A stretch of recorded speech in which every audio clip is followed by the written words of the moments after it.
Awesome. All right, guys. So welcome to the review session. My name is Lauren, and we also have Suleiman here as well. We're both tutors at the Learning Commons, and we're going to be going over some 320 stuff today. So feel free to ask us any questions that you have. So the first thing I'm going to do is I'm just going to go over where to find this recording as well. So I had said that it will be posted on the link that was given.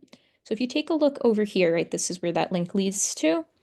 And what you're going to do is you'll just scroll down here and you'll go down to, right now it's not posted yet just because this was kind of a newer session, but right around here it'll show for each of the courses where to find the recordings for. So let's just say for 212, since this was posted recently, they have the link right here. You just click on the YouTube link and you will be all set. So yes, this is going to be recorded. It will be posted on here. We're hoping that it should be posted by the end of the weekend. So yeah, if it's not posted by then, we'll definitely try to follow up with that. So you guys will be able to review this as many times as you want. And yeah, so the main topics that are going to be on the exam, right? I usually break it down into a couple of different topics, right? Usually there's Gödel numbers. We know Gödel numbers, we'll few of those, but they're the example where you break something down into its prime factorization and create a sequence of numbers that represent that factorization. We have our good friends, the regular expressions. That's going to be a big topic on the exam. We're going to have context-free grammars, right? As a subnote, these usually come in another variety called telescoping grammars. Those are like the ones where you have matching variables on each side and you have to create the little links, and those links become the functions. We'll go over all of these. And the last main topic I would say is automatons. These are the diagrams that we often will see, and these kind of show how to generate different functions or strings given the diagram. These are the main topics that I would recommend focusing on. The only other topic that wouldn't really be listed here would be the pumping lemma proof, which some of you probably are wondering what that even is. Sometimes she'll try to squeeze that in right before the lecture, so she might be going over that on the day before the midterm. I really would not stress as much over that because if it's even on the exam, which is a big if, it will only be one possible question, right? These will be much more on the exam, especially these topics right here. Regex, context-free grammars, and automatons all go together because you can usually convert from one to another, which is often like a question that's going to be asked. So this is really what to focus on. I know she's also gone over things like cardinality and reviews from 220 in past classes. Those really aren't tested on the exam. It's usually these topics. And you can see these on the problem book, right? This is a copy of the problem book. It's a little bit dated, but it's pretty much the same as it is. It doesn't change all that much. Just a couple more questions might be added every year. So you'll get a variety of questions that are very similar to these questions that are listed here. Now, of course, you don't have to do every single one, but to do well on this exam, the best way to study is by practicing. Just keep practicing until you can do these types of questions by yourself without any notes, right? It's okay, go through them. Maybe go through them with us as we're doing it during the session, and then try to do it on your own a little bit. And once you can do these questions confidently without your notes, then you know you're in good shape for the exam. So before we get started, let's see the chat. Um,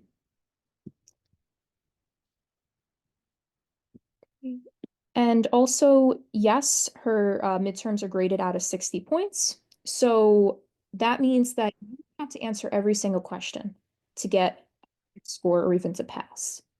So like as long as you get, I believe it's a 40% to pass, that's considered like a passing score.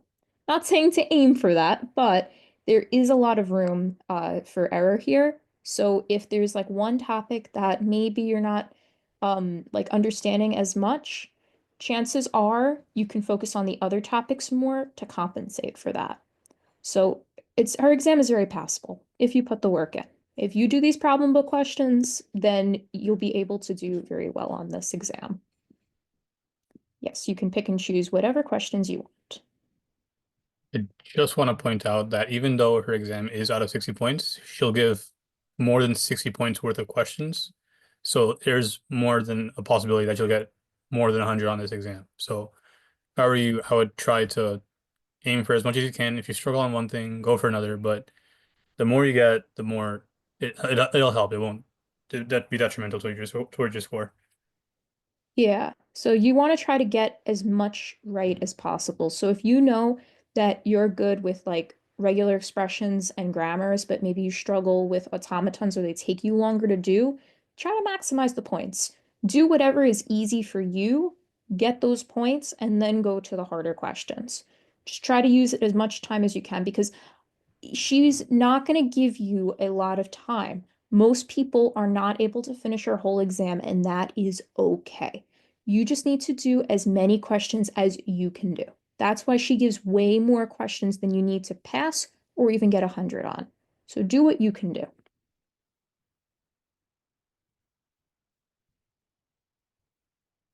Yeah, so I believe if you do score high, then yes, you don't have to actually have to attend the final.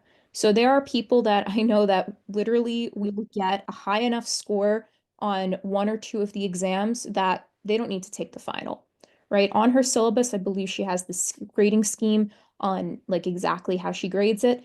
In short, it's as if she drops your lowest score. You can imagine that. We won't go through the exact calculations for that. That's for your guys to do on your own. But just keep in mind, her class is passable. Her exam is passable. It's very possible to do well, but you gotta do practice, right? If you can do these problem book questions, then you're in good shape. And that's exactly what we're going to do today. So, do we have any requests on what to cover first? Otherwise, I'm just going to go through these guys sequentially.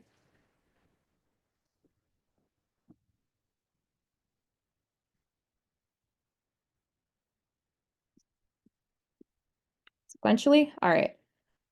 Okay. Yep. Let's start from the godels. Alrighty.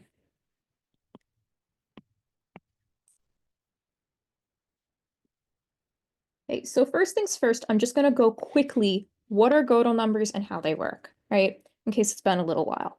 Gödel numbers are essentially a way to represent a number by a sequence. And we use this by breaking it down into prime factorization. I'll use 24 as an example, since this is a nice easy number to break down into primes. Whenever I have a number, I usually try to break it down by something easy, like maybe twos or fours or fives or tens, stuff that's easy to break down. So I'm going to break this guy down into 2 and 12. 2 is a prime, so this means this guy over here is done. I can't break him down any further. 12 I can break down into 2 and 6. Once again, that's prime. 6 can be broken down into 2 and 3. So that means I can write this as 2 to the 1, 2, 3 power times 3 to the first power, right? Now, to put this into a Gödel sequence, when I go from a number to a Gödel, I take these powers and I'm going to subtract 1 from them. So instead of 3, 1, I'm going to subtract 1, subtract 1. This is going to give me the sequence 2, 0. And what this is saying is this first position represents the power of the 2's. This second position represents the power of the 3's. So this is saying, okay, to convert back from Gödel to a number, I add 1. So this is saying 2 to the 2 plus 1 power times 3 to the 0 plus 1 power. That just brings us back to our original. So that's how we create a Gödel number sequence and how we convert between the two of them. So this is your key formula. If you know this, then you're good for doing any of these problems. Let's see if there's one that I can do here that might be a little bit trickier. In the right section. Usually it's within this section here.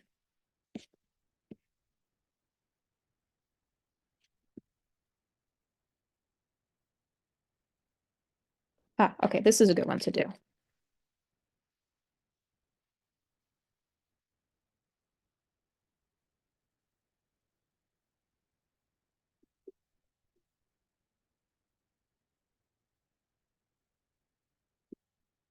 One last thing before I go over this one question. So the key thing is sometimes you'll be asked, hey, if this image does not exist, prove it. So when they say to prove it, what that's saying is, okay, can I create a Gödel sequence or not? The rules are I cannot skip primes. I'll show you an example of what that means. Let's say if I break down the number 100. I'm going to break it down into 25 times 4. This gets broken down into 5 and 5. That's a prime, that's a prime. And 2 and 2. That's a prime, that's a prime. 2 squared times 5 squared.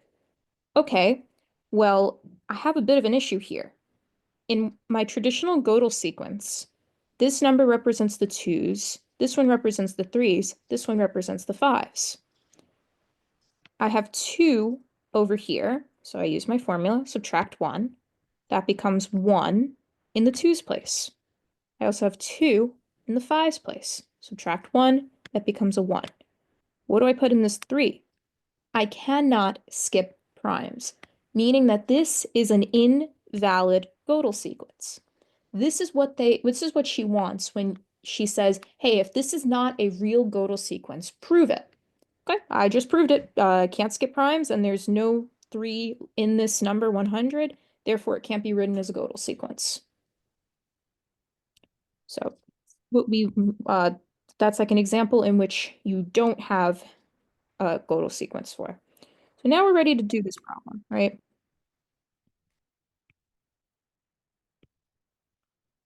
So in this case over here, calculate the image. Let's just pretend the answer is not here. Calculate the image of the tuple 3, 1, 1, 0 under Gödel numbering and show your work. If this image does not exist, prove it. Okay, well, this one is actually quite easy because all we have to do is just use our Gödel formula to convert. So I'm going to write out 3, 1, 1, 0. This represents the 2's, the 3's, the 5's, the 7's. Sometimes they can be longer. You just continue the string of primes, right? After 7 comes 11, 13, 17, 19. You get the picture. So in this case, though, we're only going up to 7. So what I'm going to do is I'm going to just add 1 to each of these powers. So I'm going to get 2 to the 3 plus 1, 2 to the 4. 3 to the 1 plus 1, 3 to the second. 5 to the 1 plus 1, 5 squared. 7 to the 0 plus 1, 7 to the first.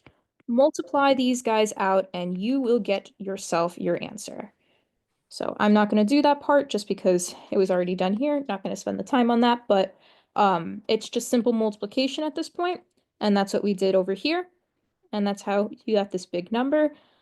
I don't think she would give something as crazy as this, but if she does, just honestly break it down. I don't believe you're allowed a calculator. Sorry about that.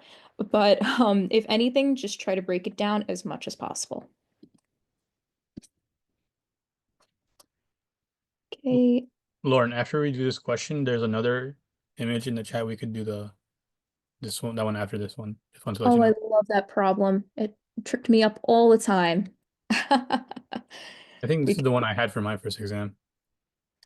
Yeah, it really tricked up like the entire class. So I always like to go over that. Yeah, so let's just finish this part B and then we'll go to there. Awesome. So calculate the pre-image of this number under Gödel numbering. Okay, awesome. So in this case, right, we're just going to work backwards. Just shrink.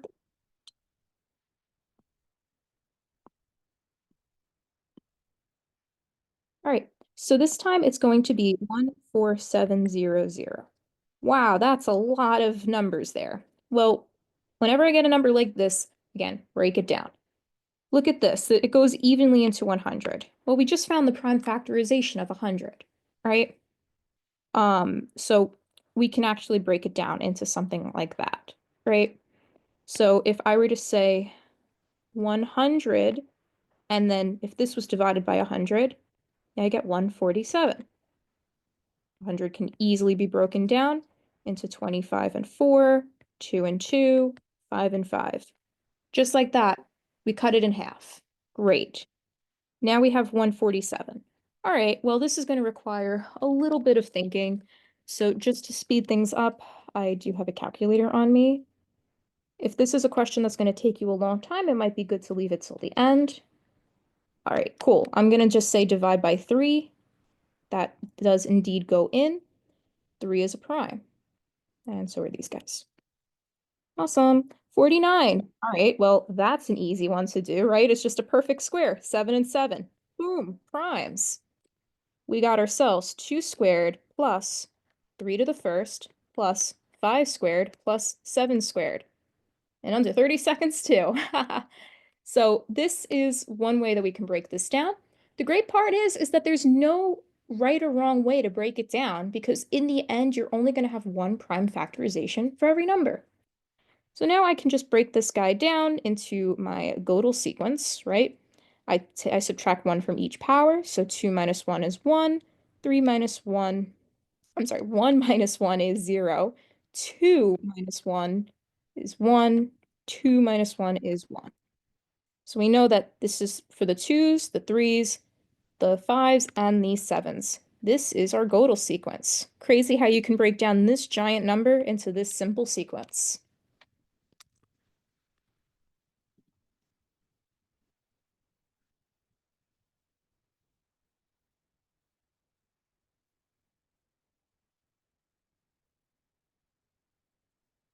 So now let's go over the question that was posted in the chat. This is a great question to go over because this complicates it just a little bit.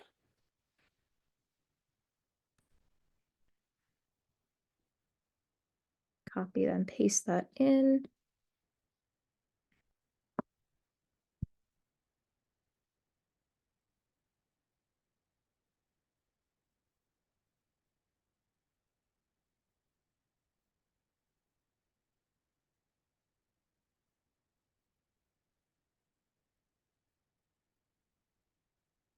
Wow, we just hit the 100 mark on this review session.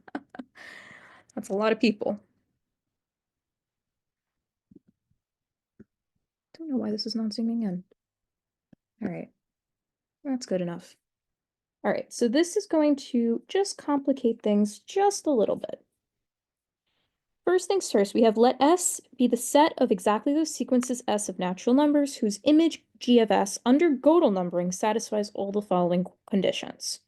Okay, all this means is we're going to create a sequence of Gödel numbers that follows these 3 conditions.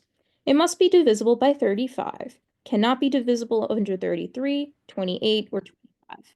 The first step, always break these guys down into primes. Then we'll find out exactly what I can and cannot use to satisfy this. So now I'm going to have 35. This is nice and easy, right? 7 times 5. Boom. Then I have 33. This is easy. 3 and 11. Boom. 28 breaking down into 4 and 7. 4 gets broken down into 2 and 2. And 25, 5 and 5. Awesome sauce. All right, so the first things first is I need to create a sequence that works for 35. All right, well, I know that 35 sort of skips primes here. So you're probably thinking, wait, how can I create a sequence that works for 35? But that's okay. As long as we have this 7 and the 5 within our Gödel sequence, it'll be divisible by 35 regardless.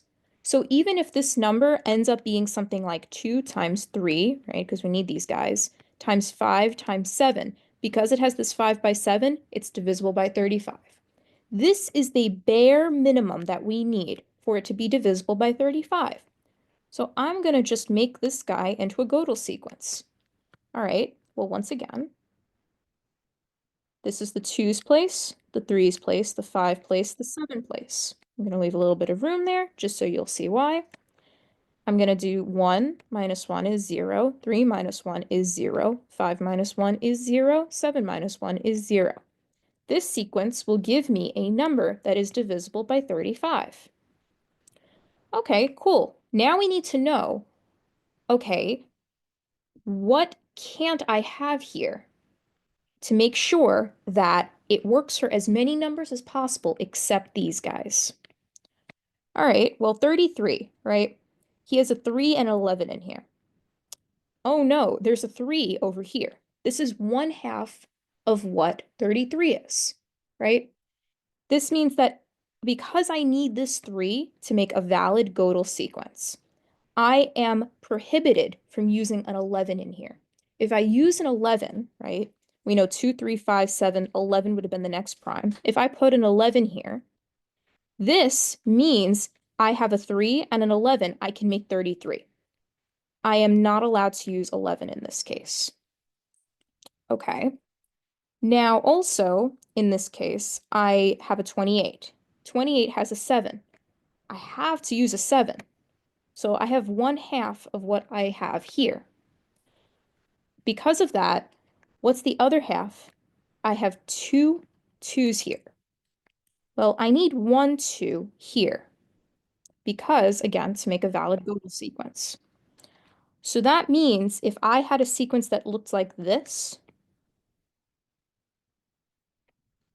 right? This is saying 2 squared, because again, we add 1 to our Gödel sequence here. 3 to the first, 5 to the first, 7 to the first. This is saying I can create 28 from this. This means I can't put a 1 in this position. That's the second rule. So I can't put an 11 here, and I can't put a 1 here. Okay. 25. This, I can't have 2 5's. That means I can't have a sequence that looks like this. This 1 is saying 5 squared. If I had that here, this would be a bad sequence. I can't have that. All right, so what does that leave me with? Well, I have to make sure that this 2 stays as a 0. Otherwise, we fall into this issue. Okay, so that has to stay the way it is. My 3, I have no real restriction on that because the only problem with the 3 comes from this 33. As long as I don't have an 11, that's fine. And I need that 3 anyway. So he kind of has to stay the way he is. 5. Well, I need a 5 to make 35. But if I have 2 5's, that's too many 5's. So I can't have any more 5's. This guy has to stay the way he is. And same with 7. I have a 7 here, right? I need my 7.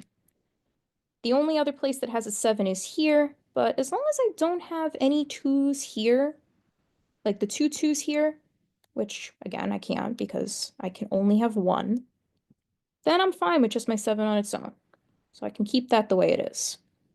Can I have anything else? I can't have anything else because the second I go to 11, I fall into this problem. I'm going to have a 3 and an 11. I can create a 33. So this means this is going to be the end of my Gödel sequence. So because of that, we can create, this would be one sequence that could work, right? It says to construct exactly 3 sequences that work. All right, we know 0, 0, 0, 0, 0, 0, 0, 4 zeros. This works, right? This is just 2 to the first, 3 to the first, 5 to the first, 7 to the first. This will work fine. Now we also need to see, do we have any wiggle room here? Well, like before, I said I can't increase my 2's because we have a problem here. I can't increase my 5's. I have a problem here. My 7's, I could increase if I wanted to. There's no problem with having more than one 7. And I can increase my 3s. There's no problem with having more than one 3. So I could have a string that looks like this. What is this saying? 2 to the first, 3 to the second, 5 to the first, 7 to the first. This totally works. There's no problems with 3s. I can do a 2 in this 3 position, right? This is the same thing, except this becomes 3 to the third. There's nothing saying that I can't have more 3s in here. These were the cases that she put on her answer, right? But there are actually more options that you can do as well, right? I could have an example where I manipulate the 7s, right? There's no rule saying I can't have more than one 7. I could do something like this. This is saying same thing, but 7 to the second power. Or I could do something like this. All right, this is saying 3 to the second, 7 to the second. Nothing against that. The key is these rules tell me I can't increase the number of 2s or increase the number of 5s. And I can't go to 11 or beyond. Any string that satisfies those 3 rules will work for this Gödel sequence.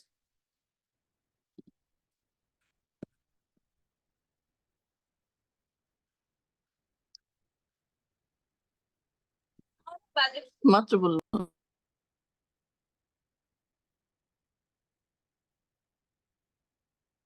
we have any questions on this? Someone's asking if you could prove one of them is 0, 1, 0, 1. Okay, well, I have that right here, right? There's nothing saying I can't have multiple 3s or multiple 7s. Let's go through all of our conditions, right? Actually, let's just say, right, what is 3 squared? This is 9. What is 7 squared? This is 49, right? None of these guys are divisible by those 33, 29, 28, or 25. So we don't really need to really worry about that much. So because of that, these guys work. This question is really a matter of seeing what rules must I have to make sure that this Gödel sequence is correct, right? Each of these tells us something.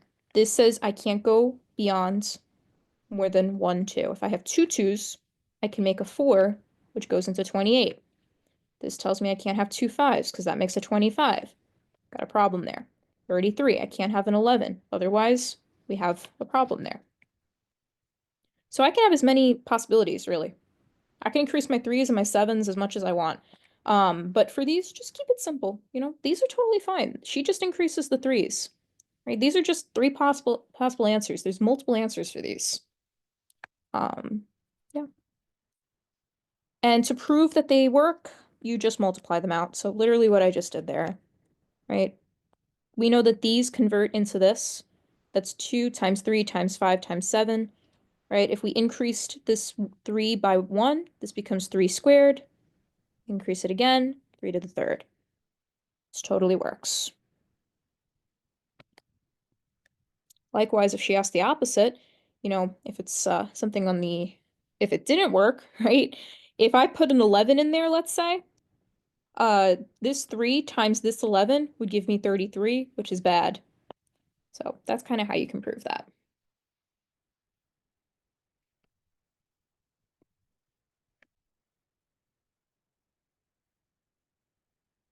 And this actually relates to part B here. State the cardinality of the set S, right? I just said before, I can have as many as I want. I can have more options than this. As long as I increase either my 3s or my 7s, I could have an infinite number. But the reason that this is infinite and countable is because I can predict what those numbers are. It's not that it just increases like an infinite Gödel sequence. This is saying that I can have as many as I want, given the fact that they're only within here and here. So you could think of it, you can change these places an infinite number of times, And there's two of them, so it becomes like 2 times infinity.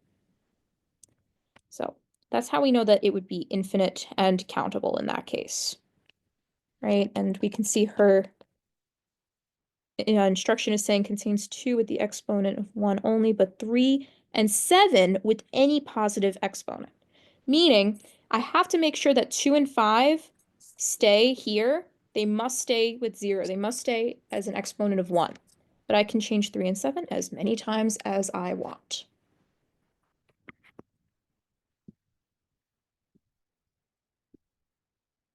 So cardinality, by the way, that's just saying like the number of options that you can have. In this case, it's saying how many different ways can I write a valid Gödel sequence? This is just an countable infinite. It's infinite because just what I said, I can change it as many times as I want. I can have anything in this position and anything in this position, given that the first and the third stay the same, right? I need to make sure that my exponent on my 2 and my 5 are the same to abide by the rules. But since I can increase the others as many times as I want, they are infinite. And it's predictable, that's the key, meaning it's countable.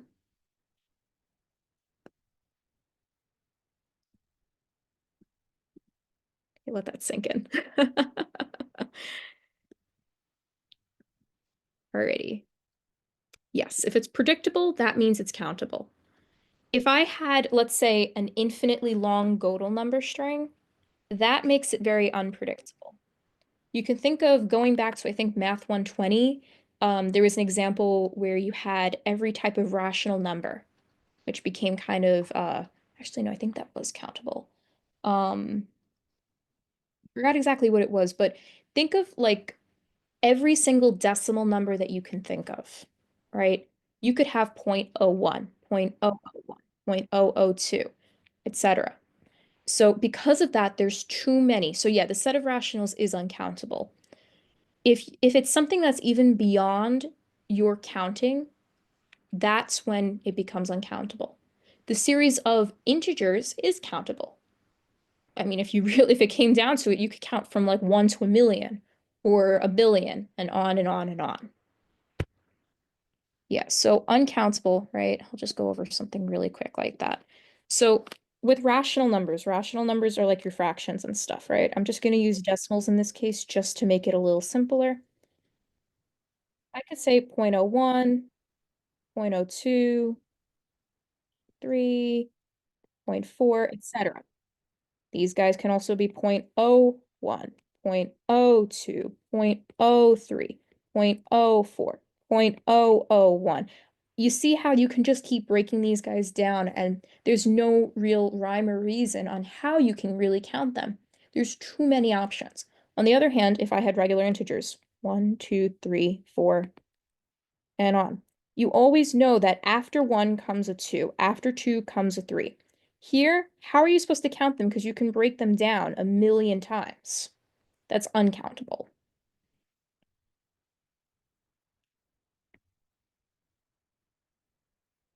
How are we doing for doing integers or decimals? Usually you're dealing with integers when you're doing cardinality in these problems. I really wouldn't worry too much about this. Usually if you get a cardinality problem, it's something very similar to what the one we just did was, right? Just think of it logically. I'm doing this and I say, "Oh, well, I can make as many of these as I want." Because of that, I know it's infinite. Is it countable? Is it predictable? Well, I know that I can have like 1 in the 3 spot. I could have 2 in the 3 spot, 3 in the 3 spot, 4 in the 3 spot. I could have 1 in the 7 spot, 2 in the 7 spot, etc. You're dealing with integers when you're doing the powers. That makes it countable since it's predictable.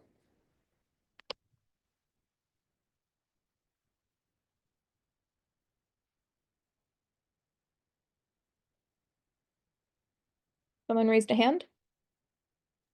Yeah, I did. So I have a question. So that's mean like we here you use like 3, 1, 3, 2, and 3 power like as many as we want, right? So that's mean it's Exactly. countable but infinitive, Yep, infinite. you got Okay. it. Okay, I think this is a good time to move over to regular expressions. chances are you might only have one Gödel number question, max two, with parts, but usually it's a slightly smaller topic. So let's get some regular expression practice going on. So this problem book, I received this like from a student over Discord. There's a Discord server with all these resources in it. I can honestly just send this link here if you want to access the problem book. Bear in mind, this problem book is about 5 years old. All that means is it's maybe missing just a few questions from more recent exams, but it's really not a big deal. Most of her problems have very similar structure after a while. And you don't need to do every single problem here. There's over 1,000 problems. You'll never get through them all. Just pick and choose. Like, let's say if you're struggling with Gödel numbers. Oh, look at this. This is another Gödel problem. This one has an impossible answer, right? Just kind of going through a bunch of these. And you'll see it's the same structure on most of these questions. Okay, cardinality is really not a big topic with it. If anything, it might just be something like the one we did before, which is just kind of thinking of something along the lines of, okay, how many different Gödel strings can I represent? There could have been an example in which we had to limit the number of, let's say the number of threes. Let's just say I can't go over,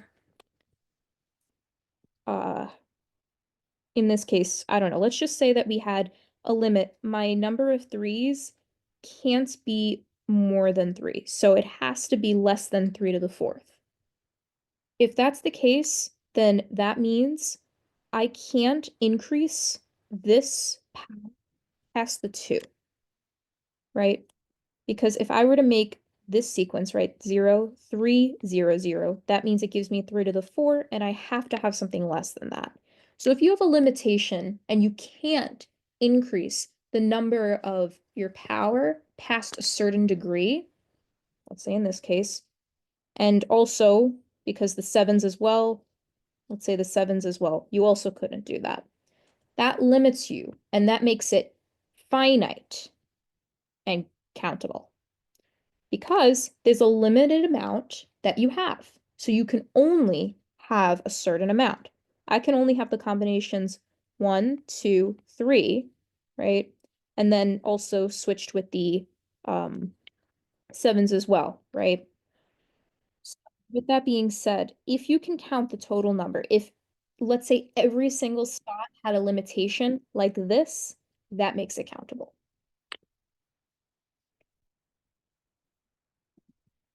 So with regular expressions, right?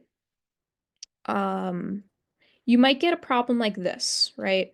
Let L be the language defined by the regular expression, right? 8 distinct strings that belong to L. Maybe let's just go over how regular expressions work from this, and then we'll go over to making our own from there. So, oh, I can draw on the Zoom screen. Lovely. So here we have this regular expression, and we want to write strings that belong to L. Cool. So when we have regular expressions, right, we know that union is another way of saying or. So this is saying in this position, I'm going to have one character. It's either an A or a B. In this position, I'm either going to have an A or a B.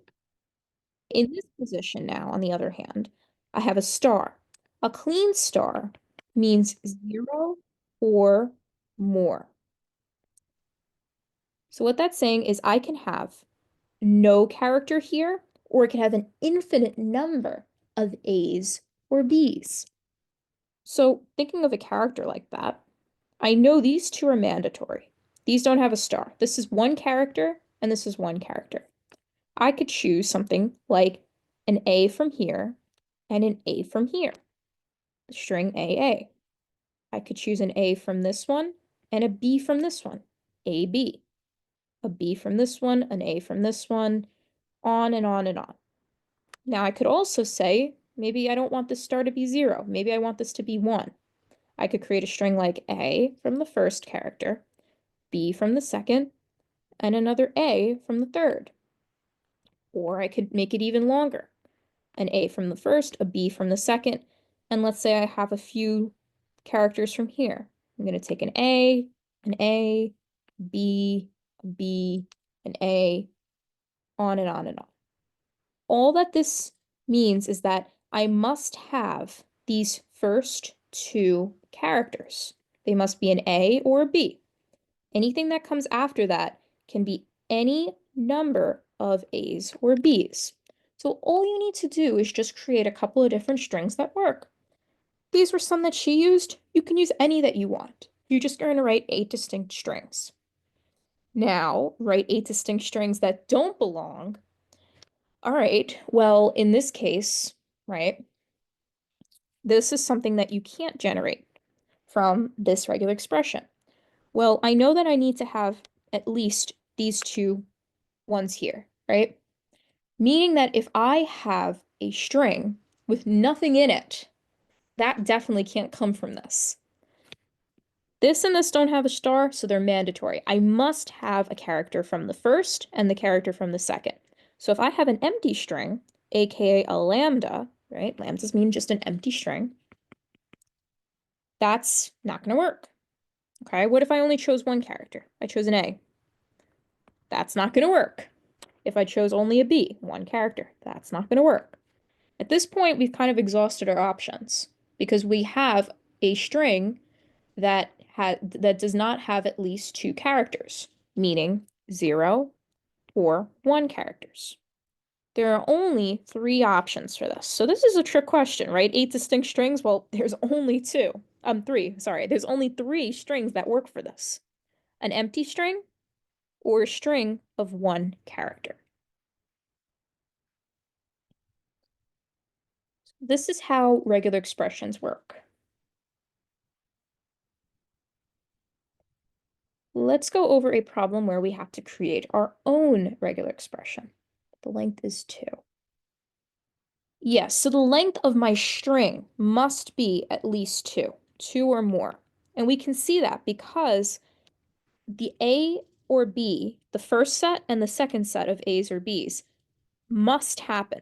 I must take a character from the first, and I must take a character from the second. Because of that, I'm always going to have a string of at least 2. I could have more, of course. This last one is optional, though, because of the star. So as long as I have a string of a character length, 2 or more, it will be within the language L. If it is not, if it is 0 or 1, it will not be. So that's the difference between part A and part B.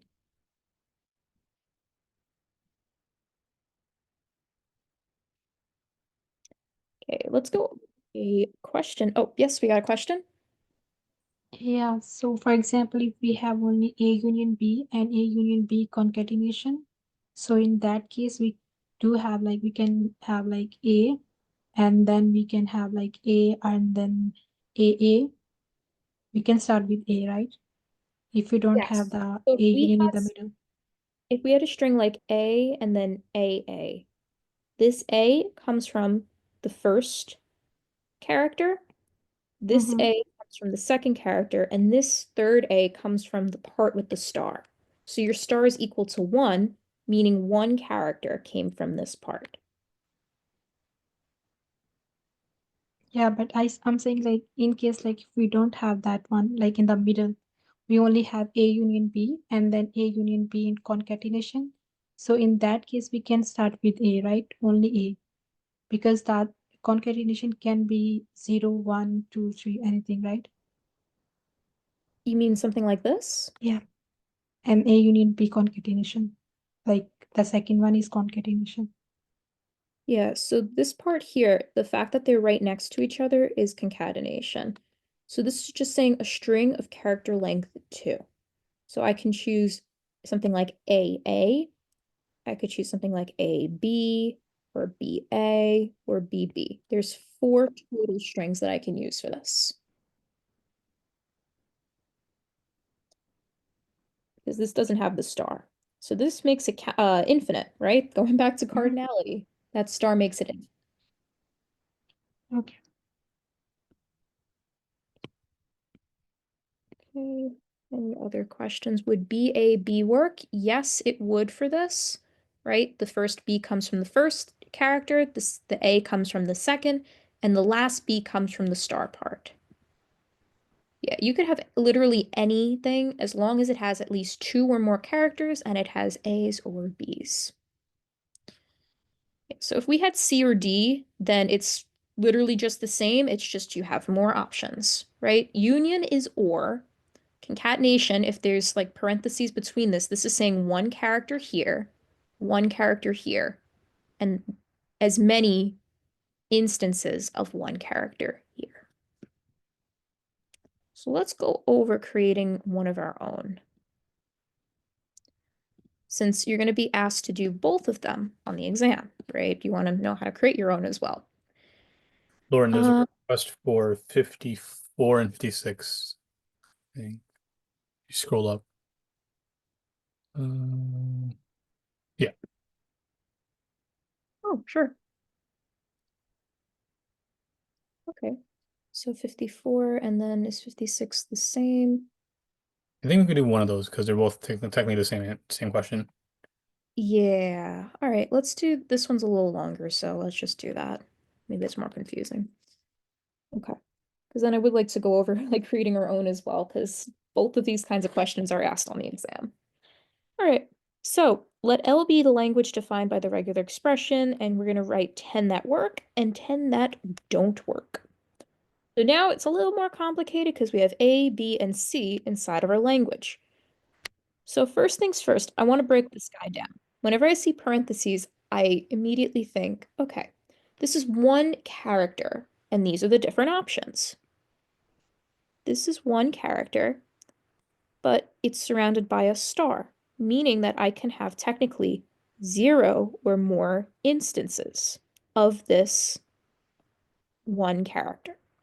The options here are a single C on its own, or AB, or B. So this means that I can have 0 or more instances of any of these 3 options. It's as if you're playing a game show and it's like, do you want to go through door 1, door 2, or door 3? Or neither of them. And I can do that as many times as I want, given the star. Cool. This is concatenated with BB. So that means I'm going to have these 2 characters must be within my string. I can have whatever I want here, but I must have BB. The last part is that I have to have over here concatenated, choose option A or choose option B. This is a C or an AB. So I know that my string must have at least BB from this part, and it must have a C or an AB. So I could have something like BBC, BBAB, right? And then this is the ending part. This beginning part lets me have whatever I'd like in the beginning. I could have a C in the beginning if I want. I could have an AB in the beginning if I want. I could have a B in the beginning if I want. Or I could have any combination of them. I could do something like a C the first time I go around, a B the next time I go around, or an AB the third time I go around. Each of these is one loop of the star, and I could have as many as I want. And either of these can go before either of these endings. So I break it down into what I need, and then I add the optional stuff. So if we go over some examples, right, that work, right? BBC, that's good. BBAB, okay, that's good. These are the 2 endings that I started with. I could do C, BBC. All right, I take my ending and I slap a C onto it. That works. A, BBBC. Okay, well, that's saying just put AB from this part before my BBC. And on and on and on. Let's look at this confusing looking one. CC, ABBBBC. Okay, well, I take a C as my first one from here. I take another C from my first one here. I take AB from the first one here. I take a B on its own. Let me just break these guys down. We looped it 4 times. Now at this point, I think I have another B. We looped one more time. And now we finally have the ending. B, B, C. Oops. You don't have to go that confusing. Keep it as simple as you can do, honestly, because like whether you have something like BBC or this monstrosity, they're both right. They both work from the string. Keep it simple. But it's just a proof, like, hey, there's multiple options. Okay, before I go to the non-examples, let's just look at the questions. BB would be after nothing, so it would be at the front. Yeah, so BB is kind of, it could be in the front on its own, right? If the star was a 0, or it winds up in the middle. So we break it down into 3 parts. That's really what it comes down to.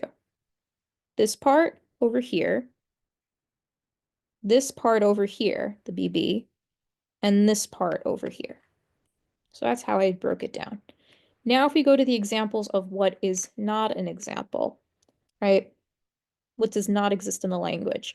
Well, we know for a fact we must have either BBC or BBAB at the end. These 2 parts are mandatory because they have the star. So that means that if I had BB on its own, this wouldn't work because it's missing this character at the end. If I had, let's just say, a C on its own that came from here, that's not going to work. I'm missing B. That's a problem. Similarly, if I have AB, that's a problem. Anything that literally doesn't have this BB over here, if I had some string like C, A, B, this is bad. If I had B on its own, this is bad. On and on and on. There's a lot of them that don't work. You just find out what you absolutely need and then go from there. So I know I need BBC or BBAB. These are the 2 options that I need. I need to have the BB coming from this middle part, and I need to have either a C at the end or an AB at the end. That's what it comes down to.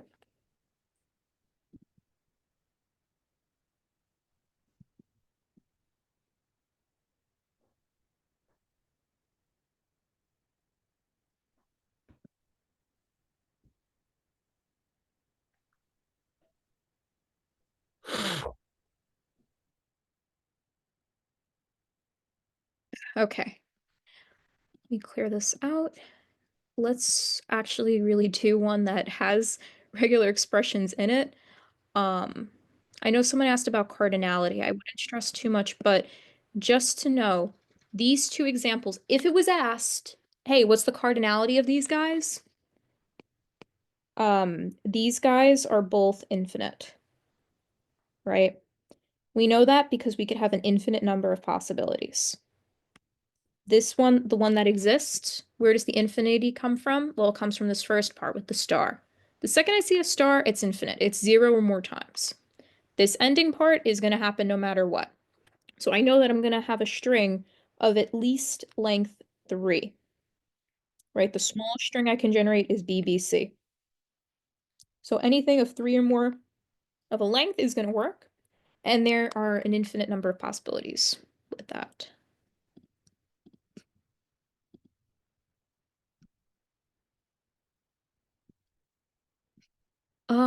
Suleiman, would that be infinite countable or uncountable? I'm thinking countable because it's kind of predictable in this case. Like I could have as many of these as I want. Like I could have like a string of length 4, of 5, of 6, of 7, etc. I would also think it's countable. Um, I just have a feeling that because of the star, it might be uncountable. Because the star does. Uh, I would think uncountable just because of the star. Once you add a star, like you lose all control. Right. Okay. So star is going to be uncountable then. Okay. Yeah. Once again, you want to focus more on like the strings itself, but it's good to, keep that part in mind as well. All right, now let's find one. I know I keep saying this, but let's create one of our own.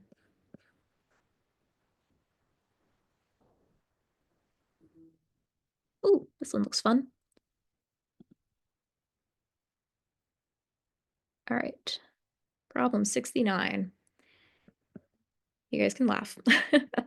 Let L1 be the set of exactly those strings over the alphabet A, B, C that have exactly two Bs. All right, so first things first, we want to think about what is mandatory here. Two Bs. To be or not to be? So in this case, we want to put down, I must have my two Bs. Okay, awesome. So now that I have that down, I can think, all right, well, I could have whatever stuff I want before, and I could have whatever stuff I want after.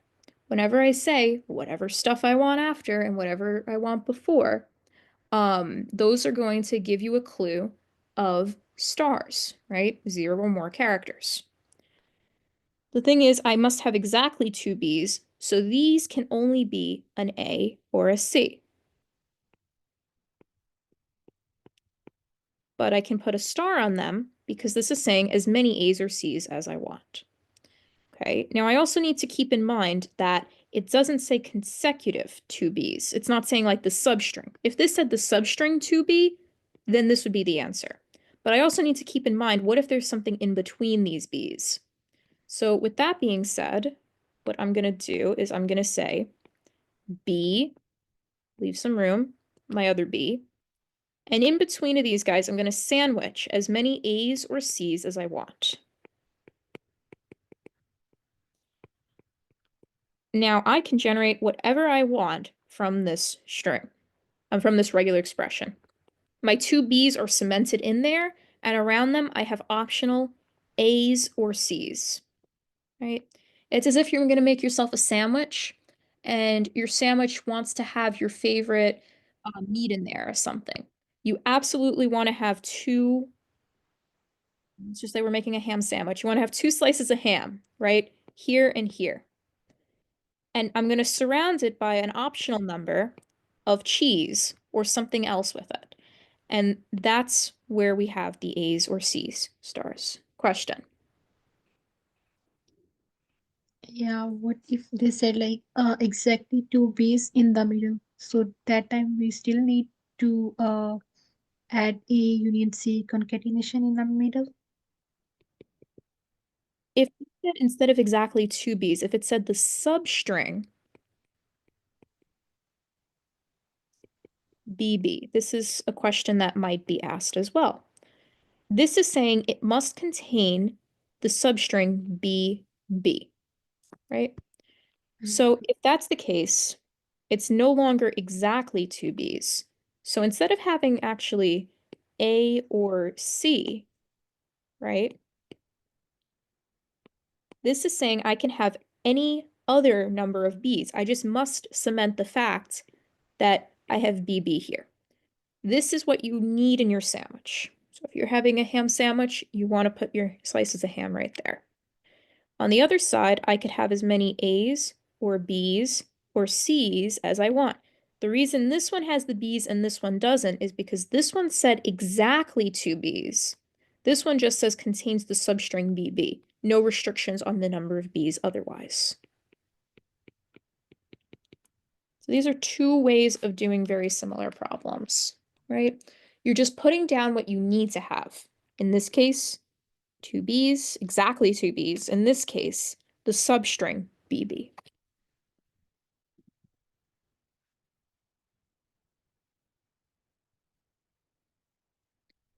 Yeah, so the person who said A or C star BB, A or C star, that would suffice if it said exactly two B's with the substring BB. If it just said the substring BB, all I care about is two B's in the middle. I don't care if I have more B's on my left, more B's on my right, only A's and C's, whatever it is. You want to make sure you have all the strings possible. So keep in mind, hey, is there a limit on the number of a certain character? In this case, there is. All right. in my sandwich parts, I have to make sure I don't have B's. If there isn't a limit, right? If it just says, okay, just slap in the BB somewhere, all right, well, they're consecutive, and I could put whatever I want to my left and whatever I want to my right. All these sandwich examples is making me very hungry. Yes, so the B can be anywhere in that expression as long as we have two B's that are consecutive for this one. This is the substring example. In the other one that we did, the one exactly two B's, this one, your B can only be here and here.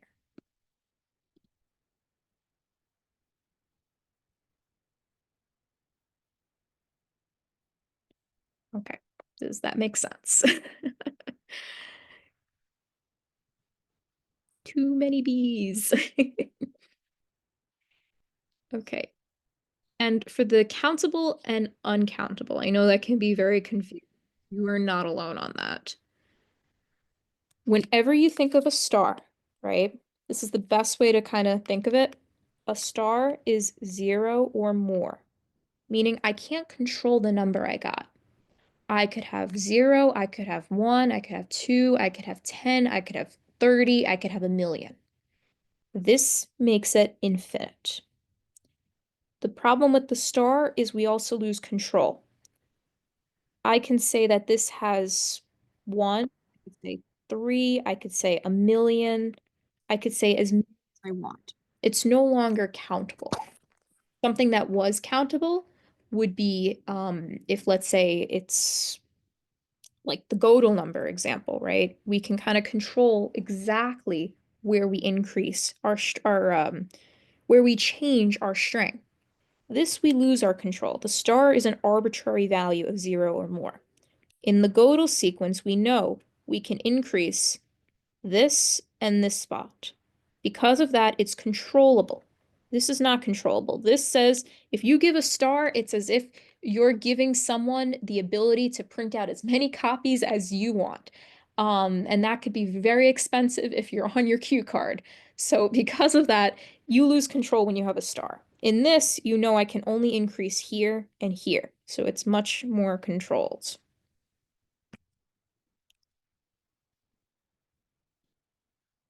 I would honestly focus more on if you understand the regular expression itself. Just keep in mind the star is going to be infinite and it's going to be uncountable because we lose that control.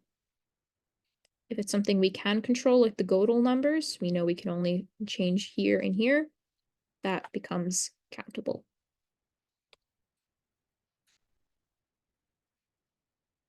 Okay, so I did two examples here in a sense. Let me just clear.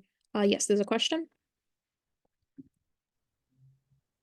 Can we do the 71? Which one? 71, where we have to take the union? Yes, that's a great question to go over.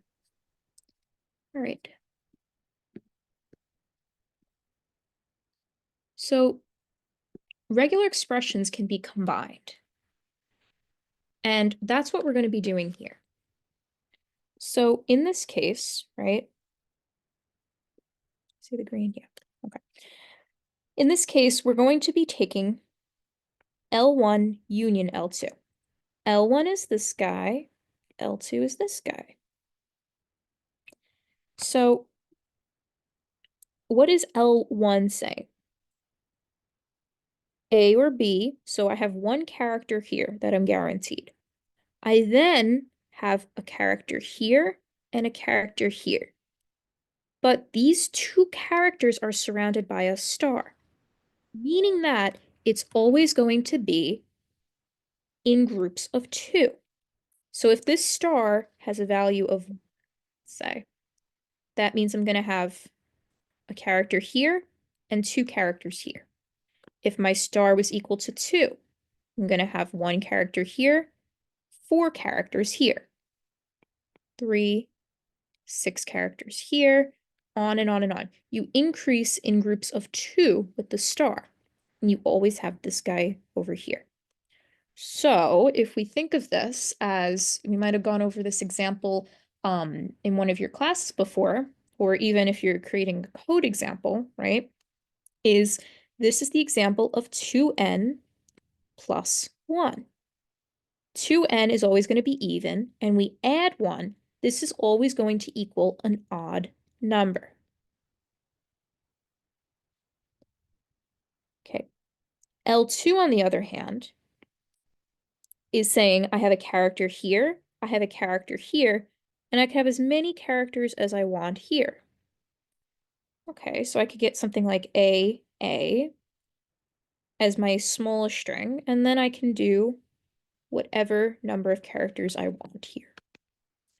So this is just going to mean, okay, this guy over here is for odd numbers, and this guy is any string of 2 or greater, because 2 is the base. This part is optional. When we do union, all we got to do is combine them. So this case, right, is going to say, give me anything odd and anything bigger than a length of 2. Well, I can generate odd strings from here as well. So because of that, all I need to generate is just strings of a length of 2 or greater, right?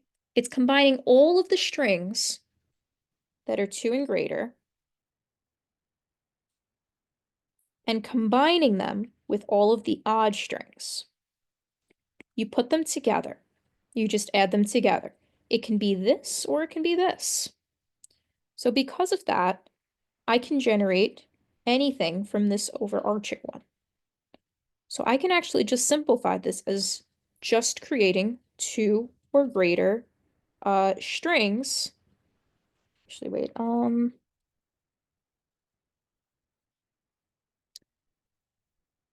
I can do 2 or greater strings, but I also need to keep in mind this is odd, 1 or greater, right? So because of that, how do I combine anything that create 2 plus and anything that can create odd 1 plus? Well, just a regular expression that can print anything that has a length that's greater than 1. Why? Because if we have, this is the answer, right? A or B, this is 1 character, and this is 0 or more characters. I can create a string of length 1. Great. That works there. I can create a string of length 2. That works here. I can create 3. I can create 4. I can create 5. I can create any length. No matter what, it satisfies, it can create strings from either of these languages. It can create anything greater than 2, and it can create anything odd. I can create a string of length 1. I can create a string of length 3, 5, 7, 9, etc. I can also create anything greater than 2, 2, 3, 4, 5, 6, 7, etc. So because of that, with union, all we do is just combine the two. It's different than intersection, which I believe we're going to be doing next, in that intersection would be where they met in the middle, which is and greater than 2. This is just saying odd or greater than 2. So it can be an odd string, or it could be greater than 2. And that just comes down to anything that is 1 or greater. Does that make sense?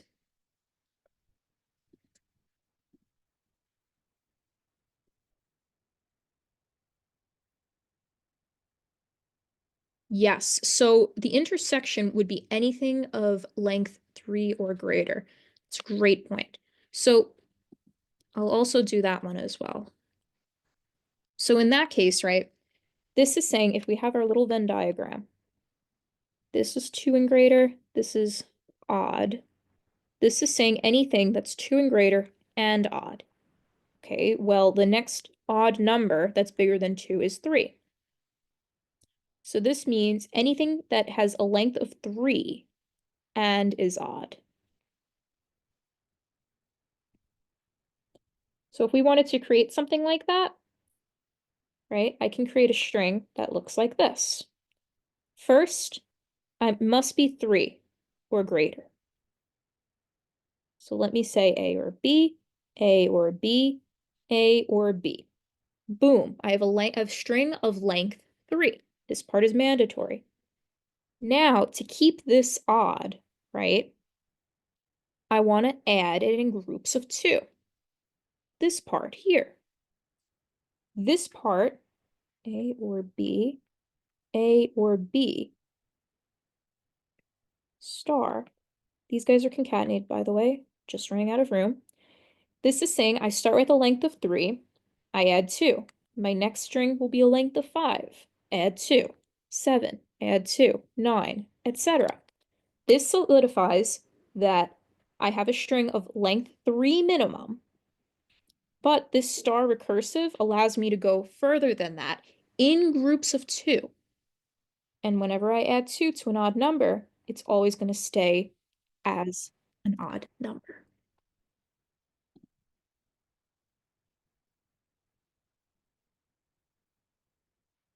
So why does the union yield 1 plus if the second is 2 plus?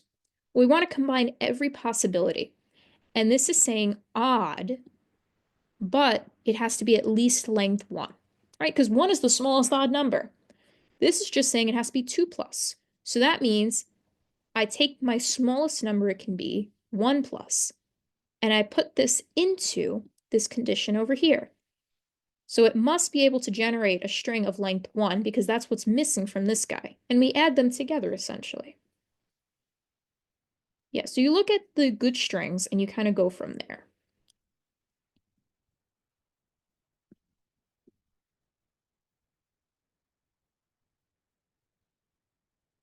Yes, question.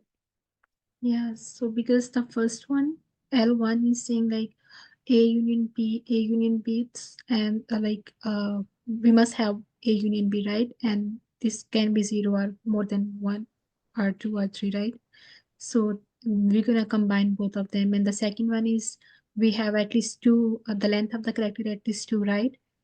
The second one, L2. So we have to combine. So 1, 2, 3, and like that, right?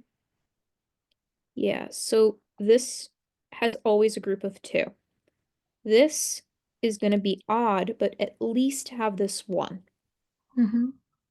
So this one string, this one character, is missing from this guy. So we got to add him into that, which is how we get our answer of having a string, any string, with at least 1 character. Because this can generate a 1 character string, a 2 or greater character string. And because 2 or greater also is going to have odd numbers in it, it works Mm-hmm. for both of these guys.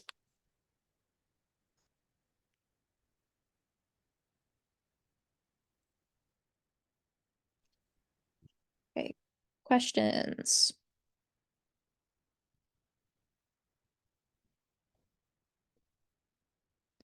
So in this case, we did both union and intersection, right? This guy over here is L1 intersect L2.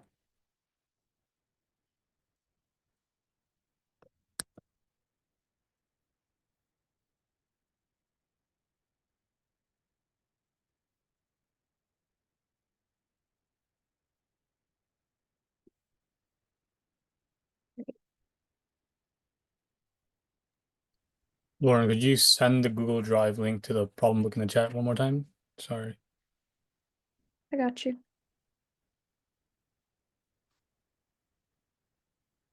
Thank you. For anyone who did come in late, don't worry. This meeting is being recorded. It will be on the Learning Commons website in a few days. So even if you came late, don't worry about it. Yeah, and I think there's going to be another 320 review session from what I've heard as well. So keep an eye out for that. But also, if you need to book an appointment with a tutor, Suleiman and I both tutor for 320, and we have a variety of other tutors as well. So feel free to book some appointments with us. We're happy to help.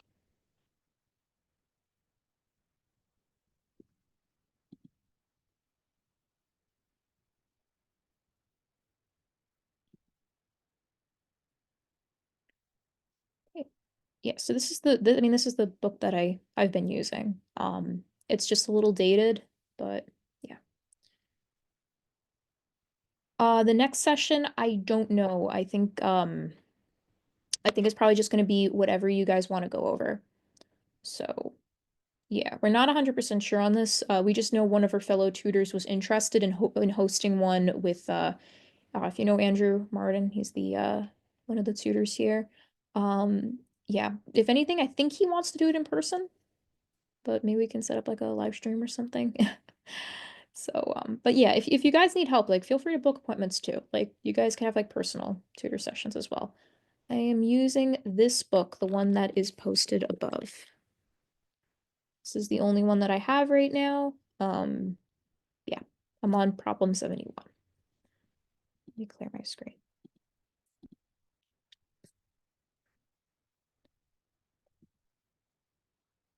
Oh, wow, look at that. That was a question after all. This one over here is exactly what we just did for the union. Sorry, wait, intersection. Oh my goodness. Yeah, so you can see it typed up here. 1, 2, 3. It must be a length of 3. And then it has this part which increases it in increments of 2. So it's always going to be an odd length of that. Oh, yeah. What does L1/L2 mean? I believe this is saying L1 without L2. It's actually a good one to go over. So L1 without L2, right? Or you could say the L1 with the complement of L2. All right, well, L1 is just going to be odd strings of a length of 1 or greater, while L2 is going to be 2 and greater. So what is the only thing in L1 that's not in L2?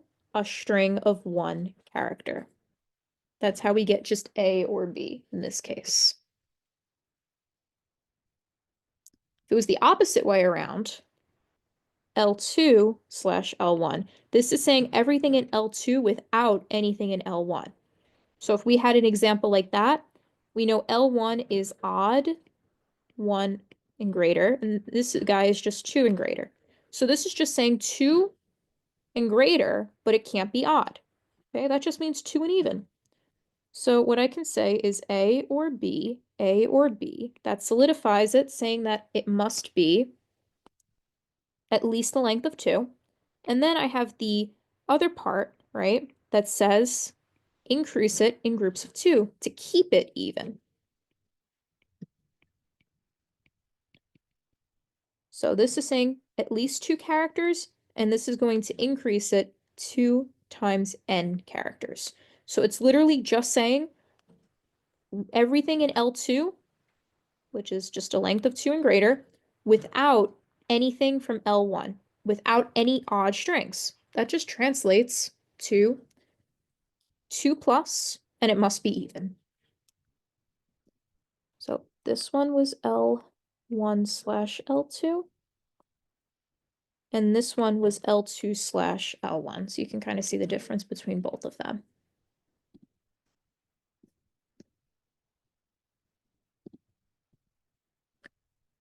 Okay, so Suleiman said, I searched it up and apparently clean star is infinite and countable. Okay, so forget what we said before. We had the infinite part, all right? We had the infinite part. You had us for the first half. But it's countable because we do have some control over it. Okay, I mean, I guess it makes sense because if you're doing a star, it's 0 or more. So it could be 0, 1, 2, 3, on and on and on. You can count the length in terms of integers. It's not like when you have like rational numbers where it's uncountable, where there is no rhyme or reason. You can't say that, you have 0.5 of a length or 0.05 of a length. Like that doesn't make any sense. So because of that, it's going to be infinite and countable whenever you have a star. Just cement that into your brain. Star, infinite and countable. Yeah, stars all natural numbers. So if you can count the length of a string like this, 1, 2, 3, 4, 5, etc., that's how you know it's countable. It's predictable.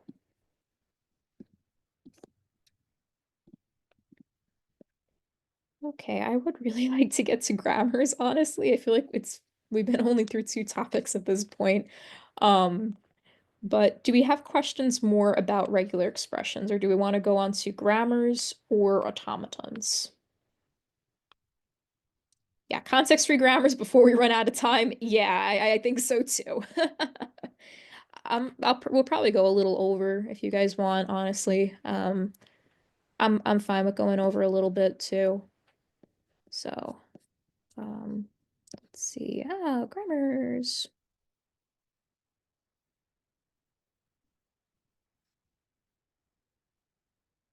Any any questions you guys have in mind? If so, send them in the chat. Otherwise, I'm just gonna give a quick run through on grammars, and then we'll go into the harder ones. Ooh, this one's fun. It combines regular expressions and grammars. Doesn't that sound like fun? Do you have a breakdown on how much of each of these topics will be on the exam? Yes, I did that a little at the beginning of the review session. So there's going to be Gödel numbers, regex, grammars, and automatons. Those are like the main topics I would say that are going to be on the test. This, and this are your biggest topics, with these two, I'd say, being tied for like number one. Gödel numbers, you might have like 1 to 2 questions max on them. Regex and context free grammars, they kind of go hand in hand. I'm going to estimate you're going to have at least 3 of each, I would say. Maybe some that are a little combined. And automatons, maybe you're going to have 2-ish of them. Maybe 2 to 3. It's hard to really pinpoint an amount. Usually she has around like 9 to 10 questions on the exam total. So just kind of like estimate it around that point, I would say. This is like the rundown that I'd give. I would really try to focus your energy the most on these 3 topics. Keep in mind that if, let's say, there's a really hard automata question or regex question on the exam, you don't understand it, don't stress. Move to something you do understand. As we said before, there's going to be way more questions than you need to pass or get 100, meaning you can get higher than 100. It's not easy, but it's possible, meaning that there is room for error. If you're struggling with a topic, don't waste time. You got to get through the questions, as many as you possibly can.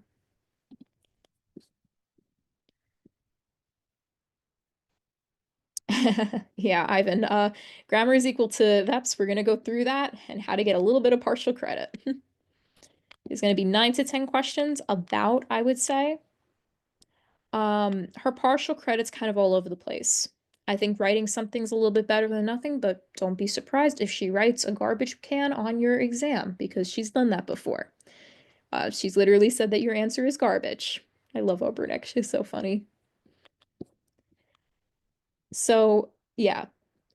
If anything, just like, no, she'll actually, one of my friends, she actually drew like a garbage can on their test. Like, as like, let's say your answer was garbage, like, this is, your answer is garbage. Yeah. Oh, no, I mean, I don't think they failed the test. I mean, people will fail, but if your answer is not correct, like if your answer is so wrong that, there's no room for partial credit, then that's the case. But let's not focus on that. Let's actually focus on the actual exam, the exam questions itself, because, we want you guys to pass. It's very possible to pass her class. So, you can absolutely do it. All right. So this guy over here, we're gonna do. Let L1 be the language defined by the regular expression. So whenever you have a regular expression that's given and you want to create a grammar from this, right? You want to create a grammar based on functions, right? That's all a grammar is. It's like you're creating different functions. So every grammar has what we call VEPs. V is for the capital variables that you're going to use. We find those at the end. Sigma is our alphabet. Alphabet meaning the letters we're using. And then we have the production set, which are going to be the rules we're going to have. And S is going to be our starting point. So with that being said, right, we're going to have V is equal to, we don't know what our variables are equal to yet. We'll figure that out in a little bit. And we have sigma is equal to, well, I have A's and I have B's. The set of A's and B's. Yes, you need to use set notation for this because this is saying it's a set of A's and B's. That's your language. Then we have a production set, which is going to be leading to S, our starting point. S is always your first rule. So in this case, we're going to start off. When I take a look at this guy over here, anytime that I have a star, I want to break this dude down into its own function. You know what? I'm going to just change this question a little bit because it's honestly a little boring.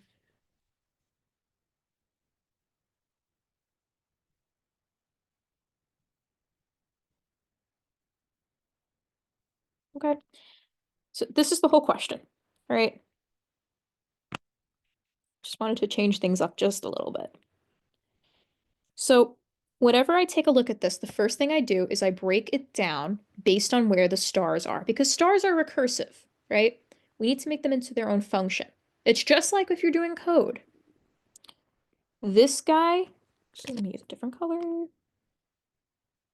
This guy is going to be one function. We can call him A. We use capital A's for functions. And this guy is going to be another function. We can call him B.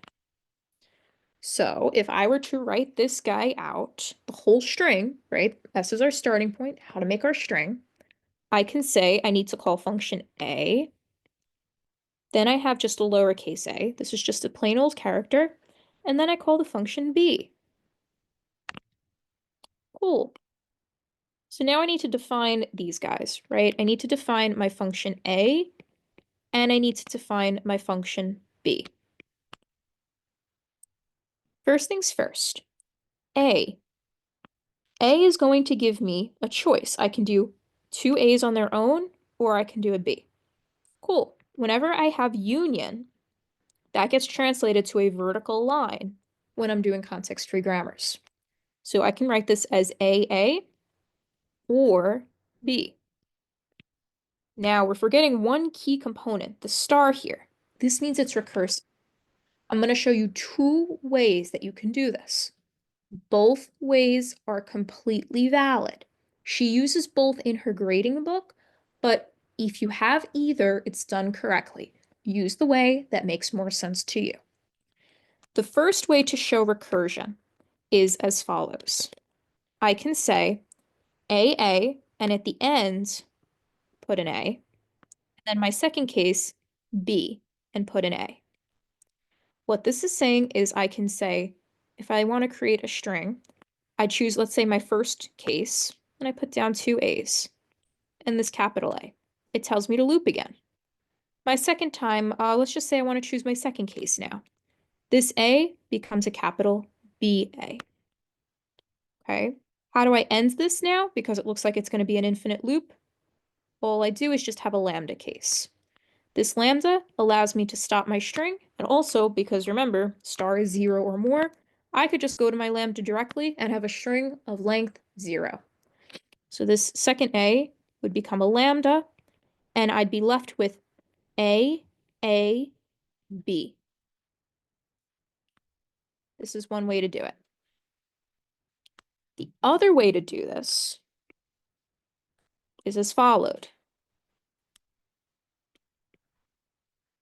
I could have my two cases here, but instead of putting the A here, I'm going to do two A's and then my lambda. So this is saying if I'm just going to have one character, I can choose one of these guys on its own. But if I want to loop this a few times, let's just say I want to generate the string AA, BAA, right?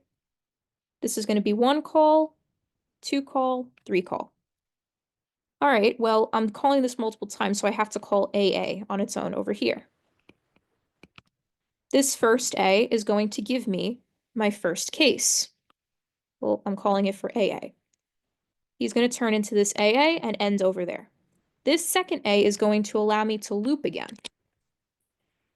All right, well, I'm still calling more variables here, so I'm going to call capital A again. This first A is going to turn into my call for a B. This second A is going to turn into, well, I just have to call one more guy over here. Okay, so I'm going to have capital A and capital A. Okay, cool. So let me just move this out of the way. My last call is just, once again, AA. This capital A becomes lowercase aa, and now I've reached the end of my string. This capital A will become a lambda, symbolizing the end of my string. What am I left with? AA, B, AA. So these are two ways of doing it. Either way works. They are identical. This is probably the most confusing parts of grammar, so I'm expecting a lot of questions on this.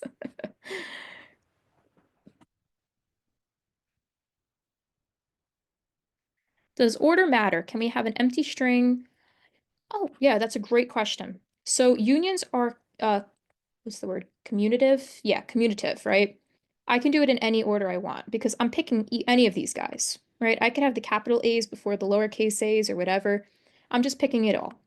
And that's why that vertical line is equal to union, right? Union is used for regex.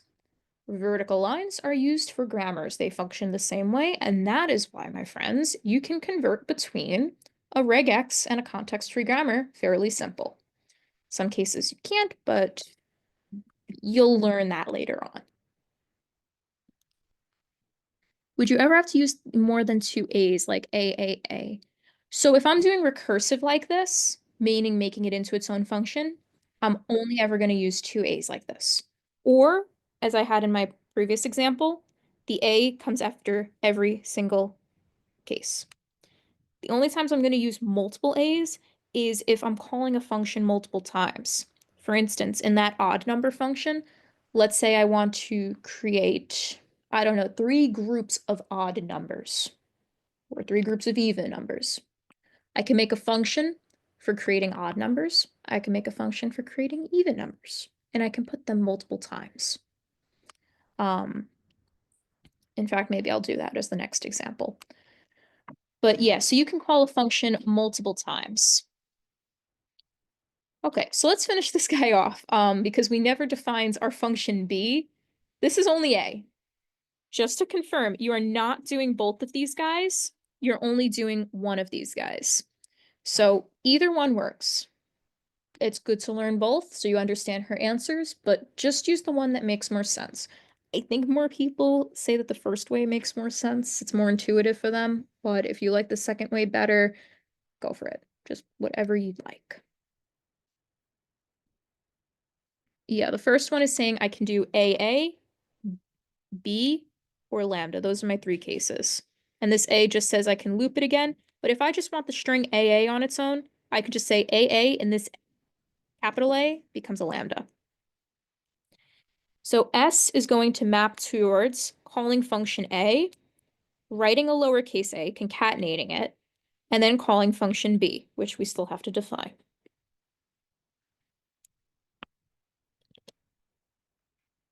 So good job, Ivan. That is the right answer. So we're going to have for this one, right? A or B star. So this guy is going to get defined as A or B, or I'm going to do this both ways. So let's do the second way first, because why not? This time call BB twice and lambda. Or I can do this as A capital B, B capital B, lambda. Both ways work. You are only picking one. Do not write both ways on the exam or she's going to take points off. Pick one. Yeah, so it's going to be capital B. So yeah, you want to use whatever function you're calling. So this is calling B recursively. This guy was calling A recursively. This marks the end of the question, but before we end, there's one part we didn't fill out, V, because we didn't know what variables we were using until the end. Variables are just capital letters. What am I using? S, A, B. And that is it for that guy.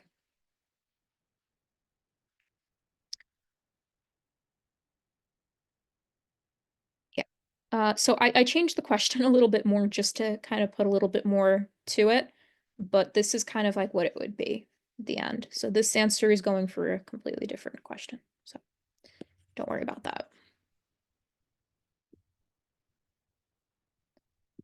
All right, chat, how are we feeling?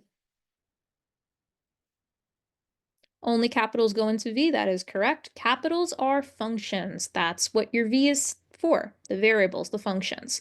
Lowercase letters are your letters in your alphabet. That is what is actually creating the string.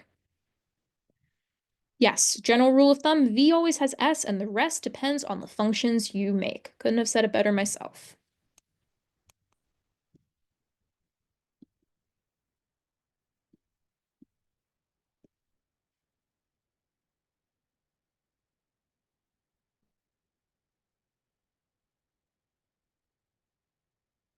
Will the chat also be recorded? I have no idea if that gets recorded or not. I think it does.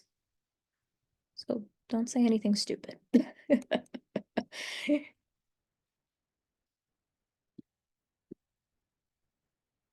Yeah, either way, like, yeah, maybe we'll publish the chat too.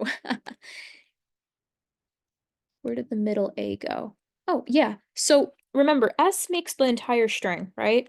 So this is saying call function A, concatenate it with a single little a, and concatenate it by calling function B. So function A and function B are going to each give us their own strings, right? In between of them is going to be lowercase a. We'll be uploading it as soon as we can. We're not in charge of the uploading though, so we'll just try to get it uploaded as soon as possible.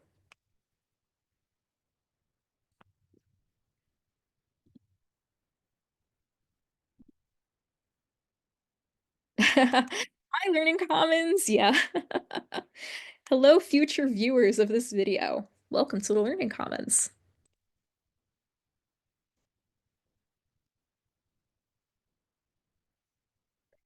So if that makes sense, any sample questions you guys want to go over for grammars?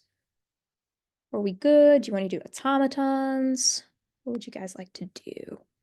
We have about 15 minutes left. I'm okay with going a little over though.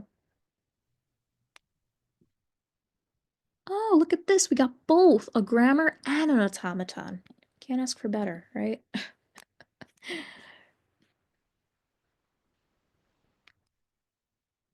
All right, this one is actually perfect because we'll do both guys together. And you'll be able to see how this all works. Oh, the only other thing is I do kind of want to go over a telescoping problem too. All right, let me do this one first, and then we'll go on to the next part. Oh, shoot.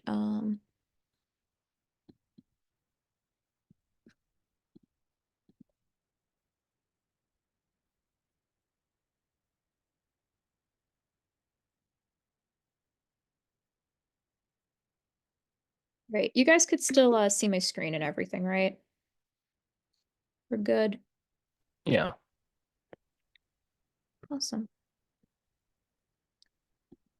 Okay, so I'm gonna breeze through the grammar really quick just because this is a longer one. Let's do that quickly, and we'll also do the automaton for that as well, since it's all connected. So this is a fun one. Also, by the way, if you haven't realized already, regex, grammars, and automatons are extremely closely connected. Usually you can convert from one to the other. You're going to be learning a proof soon called pumping lemma that will show you otherwise. But for the most part, as long as a language is what's called regular, meaning that you can convert it to a regular expression, you can converted to grammars and automatons as well. But you'll learn that later. You'll see. Let's start with this to start off with. So let sigma equal A, B, C, G, and let L be the language over sigma defined by this regular expression. All right, cool. So first step, we're going to pretend that this answer is not here. We're going to actually divide this guy into a couple of different pieces. So remember before we divided it based on stars? Well, we're also going to divide it based on unions as well. So I can say that this is this case, or this case, or this case, right? These are the outermost unions. So I can define this guy as its own function, let's say A. This guy is its own function B. I am not going to use C. Why am I not going to use C? Because lowercase c and uppercase c look identical. Do not use any letters that have very similar upper or lowercase counterparts.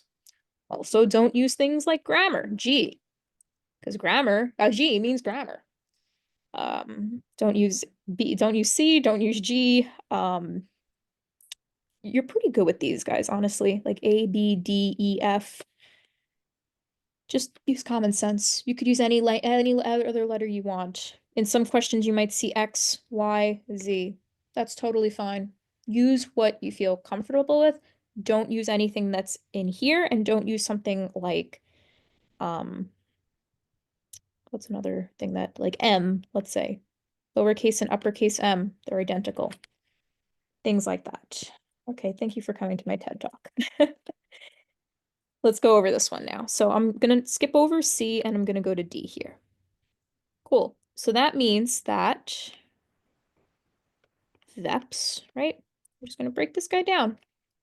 We don't know our variables yet. We know our sigma is gonna be given to us over here, A, B, C, G. All you gotta do is just rewrite that here. Yes, you have to write this for every single question. Yes, she will take points off if you don't have it. So make sure you do that. Easy points.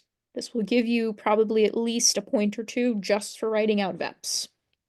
I'm serious. So we have our production set that starts with S. Cool. I broke this guy down into the simplest pieces I can do. This is literally saying call function A, or call function B, or call function D. A or B or D. Cool. That's all there is to it. So now at this point, let's go inside of these functions and figure out how to, exactly how we're gonna define the inside, right? My next thing is anytime I see a star inside function A, oh look, there's a star. This is gonna be a new function. Let's call this guy E. I'm probably putting this in a different order than she did. If my answer doesn't turn out exactly like hers, don't stress. Same thing. All right. Then inside this parenthesis, right? There's no star here. I don't have to make this into a function. Or I could. You know what? Let's make it into a function. Anything in parentheses, it's good to make it into a function. Really, though, the only things you have to make into functions if there's a union or a star. So if there's multiple answers, that could be the right answer. And that's totally fine. All right, so that's inside of A. So let's define A right now. So A is just saying the function E concatenates with the function F. There's no union in between these guys. They're right next to each other. So all that means is E, F. Now I have to define E and F. Okay. No, it does not matter what order we do that in. Before I go on, I see there's a lot of stuff in the chat. I hope I'm not confusing you guys. No, it's not with this. There's just something else going on in the chat, so you may continue, Lauren. It's okay. Oh my gosh. Okay.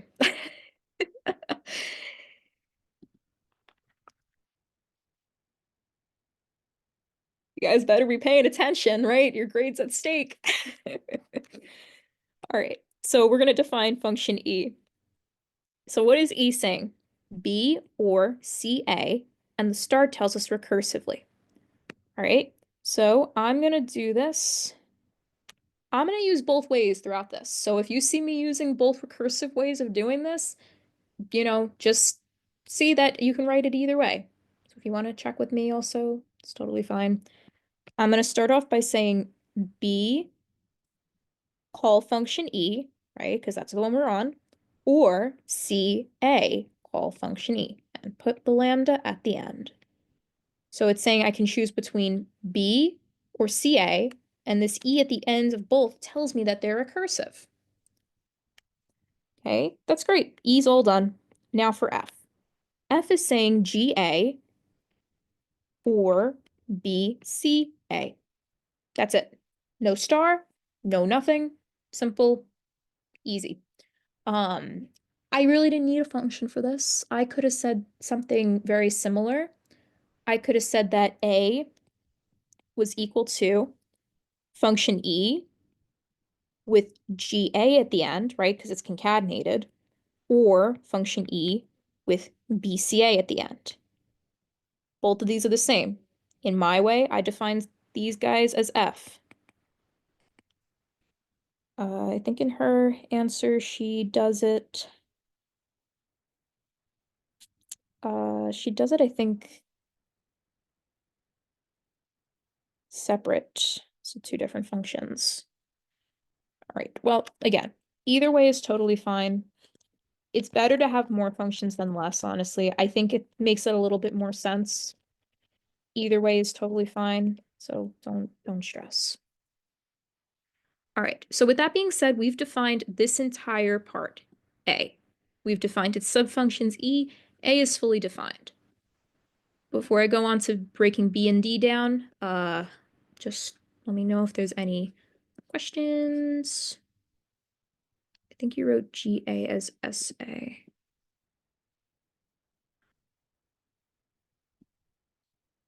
Oh, I might have done that. Okay. Well, yeah, so you can just do it either way, though. The GA is not recursive, so I don't have to worry about the star. Okay, cool. Let's go on to defining B. I'm going to change my color to purple. All right. Now we're going to have B. So B is saying concatenate G with BAC star and then another B. Oh, I see a star immediately. I make that into a function. So let's see, A, B, C, D, E, F, G. Don't use G. H. Let's use H. So this guy is going to say concatenate G with function H. This whole thing's function H, and then a B. G, H, B. While we're inside of B, let's define function H. All this is saying is call BAC as many times as we'd like. So it's BAC. I'm going to use the other recursive way of doing this. H, H, lambda. Again, both ways are totally valid.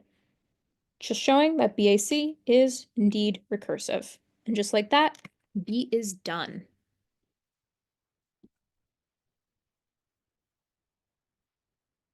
Yeah, I could post it on the Discord too. It's going to be a link, so that's totally fine as well. So now we're going to just define function D. And for function D, this guy over here, we're going to have A, C star, and then B or G star. So anytime I see stars, break them down into their own function. Yes, this guy is only a single C star. It's only a single character. Doesn't matter. Make it its own thing. So this C star is going to be HI. We're on I now. And this whole guy over here, B or G star, is going to be HIJ. Yes, I'm probably going over the top with the amount of functions I'm defining. It's totally fine. I just find that it's a little bit easier when you break things down further. It creates a valid grammar anyway, and if you ever question it, just go through it and see if you can generate a valid string. If you can create the same string in your regex with your grammar, Good job, you've done it correct. So let's define D as just saying A, right, concatenated with C star, which is represented by function I, concatenated with B or G star, represented by function J. So we have A, I, J. Just a reminder, A is letter, just a normal letter. I and J are our functions. So let's do I. It's just C star. C, I, lambda. That's literally it. It's just a single character. Then we got J. J is going to be B or G, and there is indeed a recursive. So I'm just going to do JJ lambda. With that being said, we are all done. The last step, which is very easily forgotten, define the V, define the variables we used. So S always, A, B, D, E, F, H, I, J. Very weird alphabet, but does not matter. So as you see, I used more variables than she did. I also used different variables than she did. It's totally fine. So this is a totally valid answer too. Mine just seems to be a little bit more lengthy, and that's totally fine because you know what? This was the way that made sense to me. This is the way that like it, I felt like it was calling me, so to speak. So this is a longer grammar than the one we did before, but if this makes sense to you, then that's great. So I hope it makes sense. If you do have some questions, let me know. Otherwise, let's do the automaton. And then at that point, I'll take last questions. So the automaton, right? This is going to be kind of a way to, I think of it as like in a video game, like a map to show how to get from like the beginning to the end, right? Let me just charge my computer. So we have a beginning state is always represented by this over here. It's a circle with a little carrot sticking out of it. This is the starting state. Our ending state is always going to look like a target, right? This guy over here. How do we get from the beginning to the end? We want to create a valid path to get us there, so to speak. So let's go with green. So I find it's a little easier to just look at the regex when we do this kind of stuff. So when I take a look at this guy over here, right? Anytime I see union, this is your key to show that it's a different path. This is kind of hard to see. I go with pink. So this is going to show you that there's different paths. And we're going to represent that by literally just having different paths. So it's going to be path A, path B, path D, let's say. Just like how we define these guys into separate functions, we're going to define these into separate functions as well. So the only thing is with these guys, right, is you'll probably see her using lambda transitions, and you're probably saying, what on earth is that?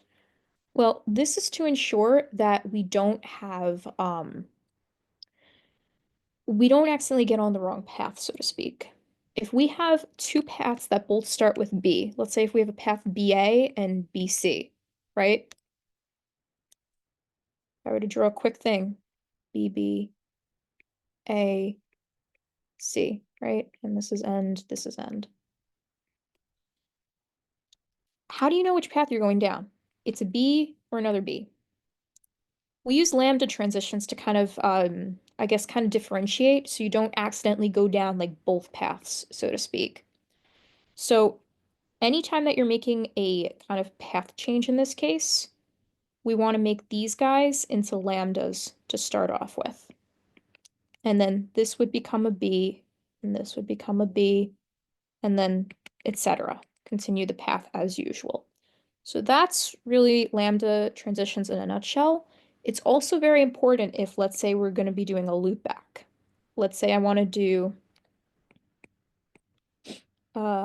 B and then something here loops me back, right? Let's say I don't know, a B and then, okay, well, whatever it would be. Let's say I want to loop back and I want to do a loop of Bs. Let's say a B star or something like that. B and then another B star. This could be an issue because B is a completely different path, right? It's B, B star, or C. I don't want to accidentally loop back and then accidentally go into the C, right? This is saying, haha, I escaped from this path. Now I'm free to go to the C. So given that, I want to make sure that I don't have that happening.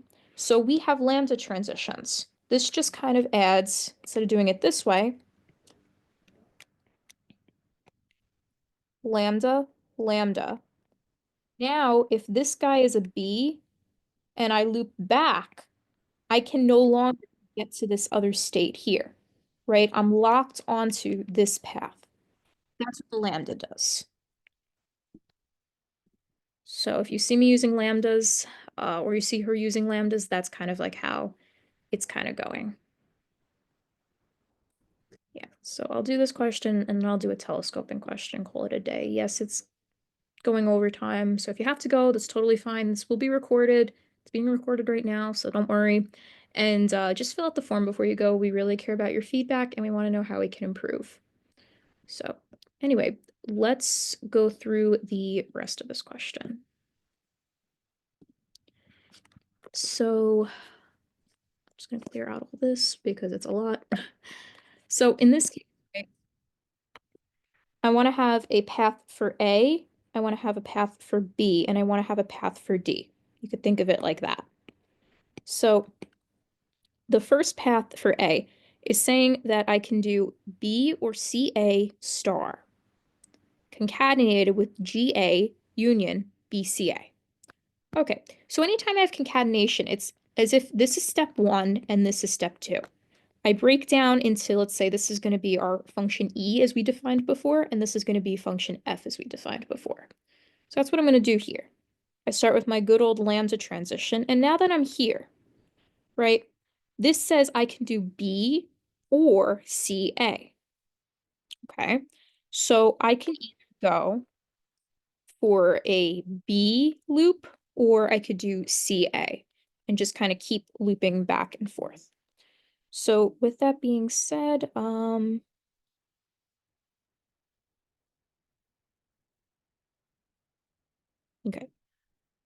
I can say B or CA will bring me to this next state.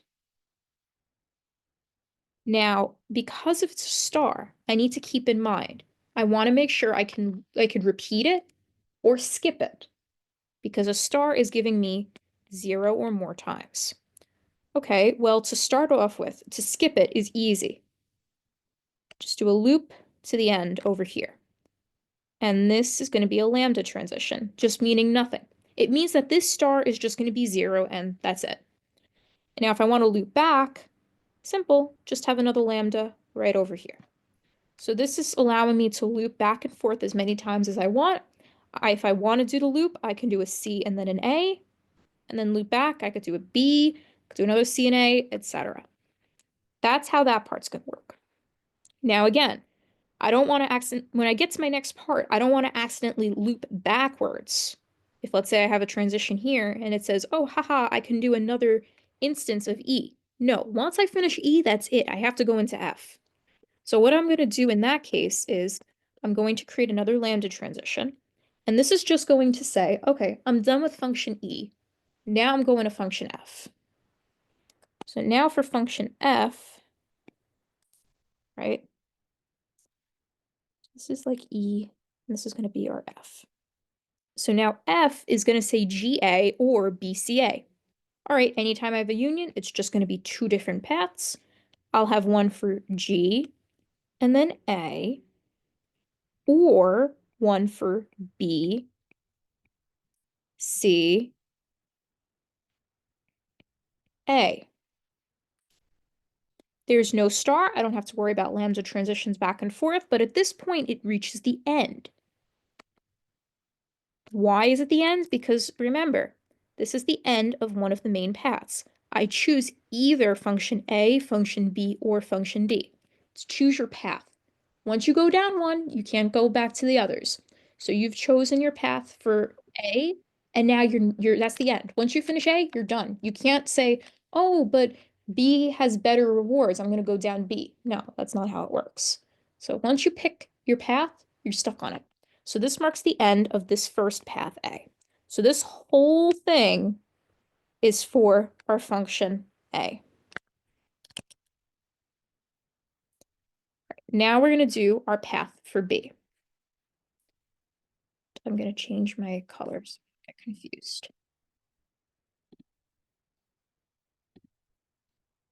So you have questions?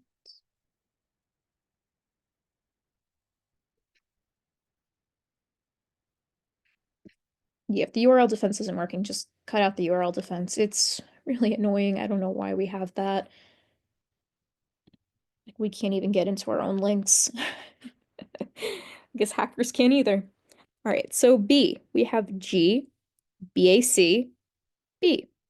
So BAC has a star, and this is going to be function H. So all I'm going to do is, once again, have my lambda. Anytime I have different points, I really just want to have lambdas. It really helps differentiate. So before I go into my loop, I want to have a G. The G is concatenated with a BAC loop. So just like last time, I'm going to do the exact same thing. A B, an A, a C. Oops, C. B, A, C. This gets me to this point. What am I missing? I'm missing a lambda loop here and here. So this lets me skip it if I'm having 0, or loop back if I'm having more than 1. So anytime you have a loop, think loop needs a lambda. Lambda loop. So now, at this point, we finished our loop, and all I'm going to do is have a single B, and boom, I'm done with function B. End of the path. So this purple guy here is going to be for our function B. So we did our function A and we did our function B. Now we just have D that's left.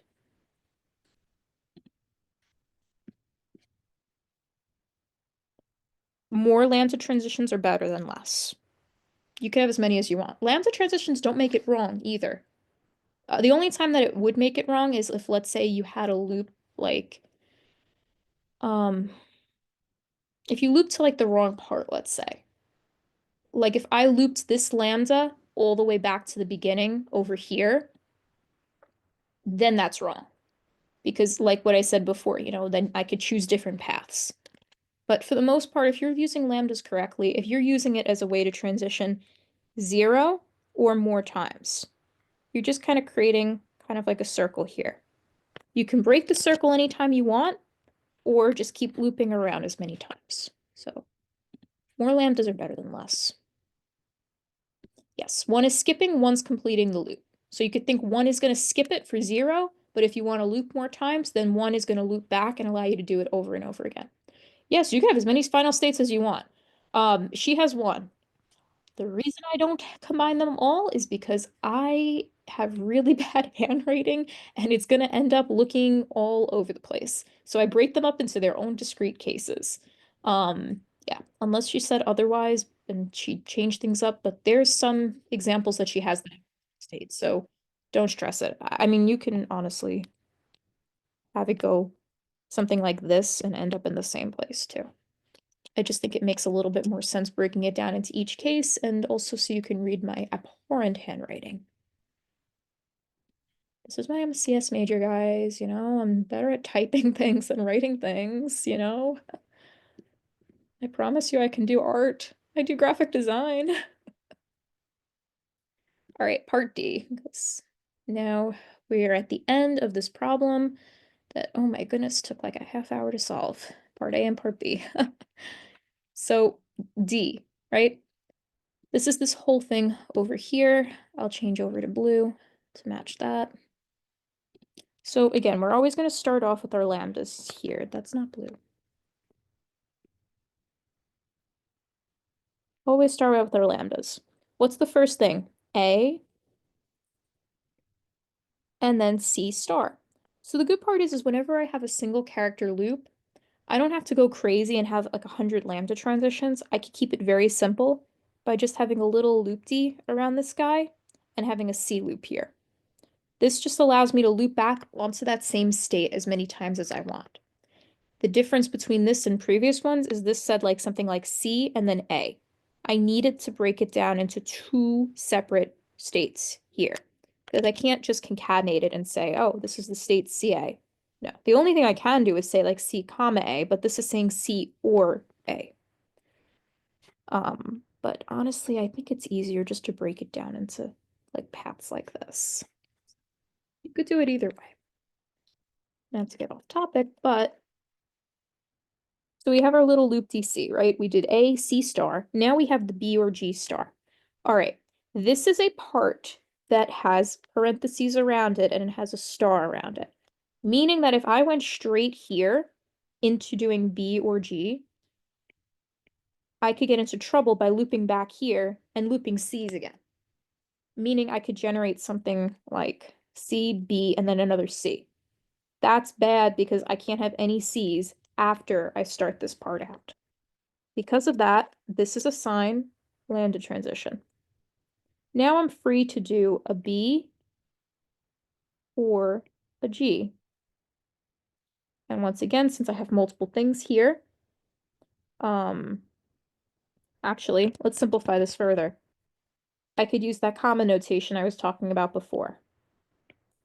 B, comma, G. This is just saying loop on a state that has B or G as many times as I want. Once I'm done with that, I can mark this as the final state. Or I could have made another state too and had this be a lambda transition and that be the state. But that's not needed, right? I could choose to skip the star completely and end here, or loop a few times and then end here. This says I end whenever I want at that point. So these are my cases here. And this marks the end of this problem.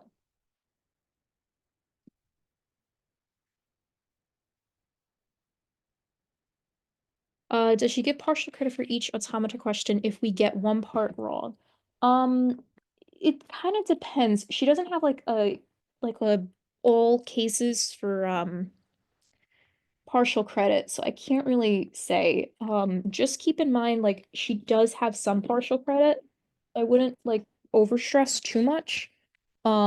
Just kind of do your best. You know, don't rely on the partial credit, but it'll usually come in clutch for at least a little bit of it.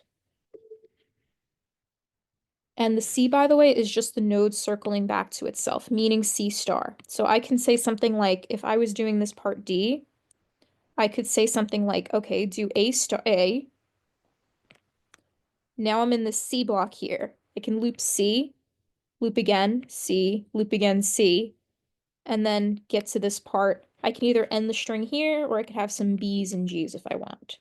So this loop here, this C loop, just allows me to loop back, just like how this B loop allows me to loop a B or a G as many times as I want.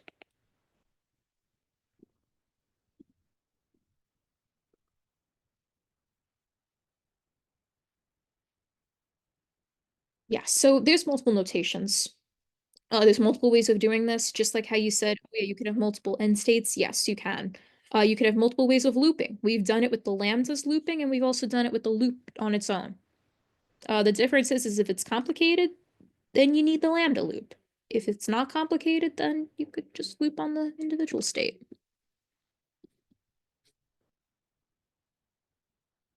Anything with the star has a loop, yes. Whether it's a lambda loop, like this guy over here, or it's a circle loop, like what we did over here.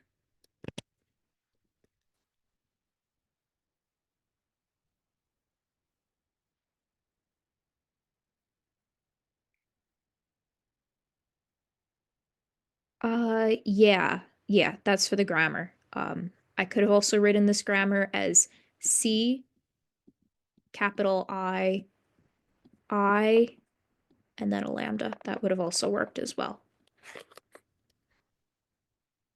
either way is fine. There's multiple ways of doing grammars, regex, automatas. Yeah.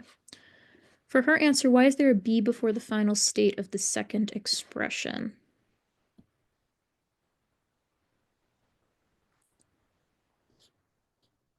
Oh, I have that too. That's just because at the very end, you can concatenate it with a B. In our grammar, right, we said it was G, then the function H, then B. That's literally all I'm saying here.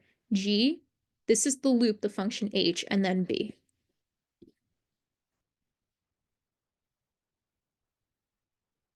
Cool. Okay, are we good with this? Because I did want to just do one telescoping question really quick. Unless you guys would rather do another automata. Okay, yes. Okay, let's do telescoping then. Telescoping is basically grammars, but with links between them. So it's gonna be pretty similar to what you've seen before. So I wouldn't worry too much once you understand how the context works. If anyone has a telescoping grammar question, by the way, like one of those like that have like A to the N and B to the N, or like B to the N plus one, etc., just send that in the chat. Otherwise, I'm gonna search for one. For good practice, both honestly. If you have practice exams, that's a little bit of everything. It's good to do a little bit of everything. It's good to use that to assess where you're struggling. Maybe you're struggling on automatons. Go through the problem book for just the automaton section and just do those guys. So it's a good way to practice because you can't go through every single one of these. It's just not possible. Yay! I found one. Oh, unless this is pumping lemma.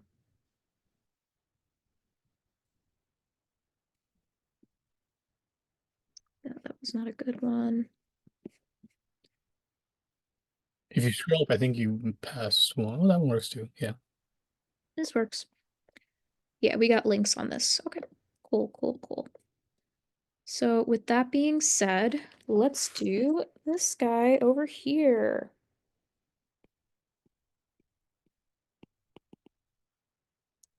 Let's go green. All right, so the second we know that this is a telescoping grammar is when you have exponents like this, right? This is saying make a grammar, but it's going to have links between things. What are links? Well, this is saying a to the 2m plus 1 links with d to the 2m plus 1, meaning that if m is equal to 2, a is going to be 2 times 2 plus 1.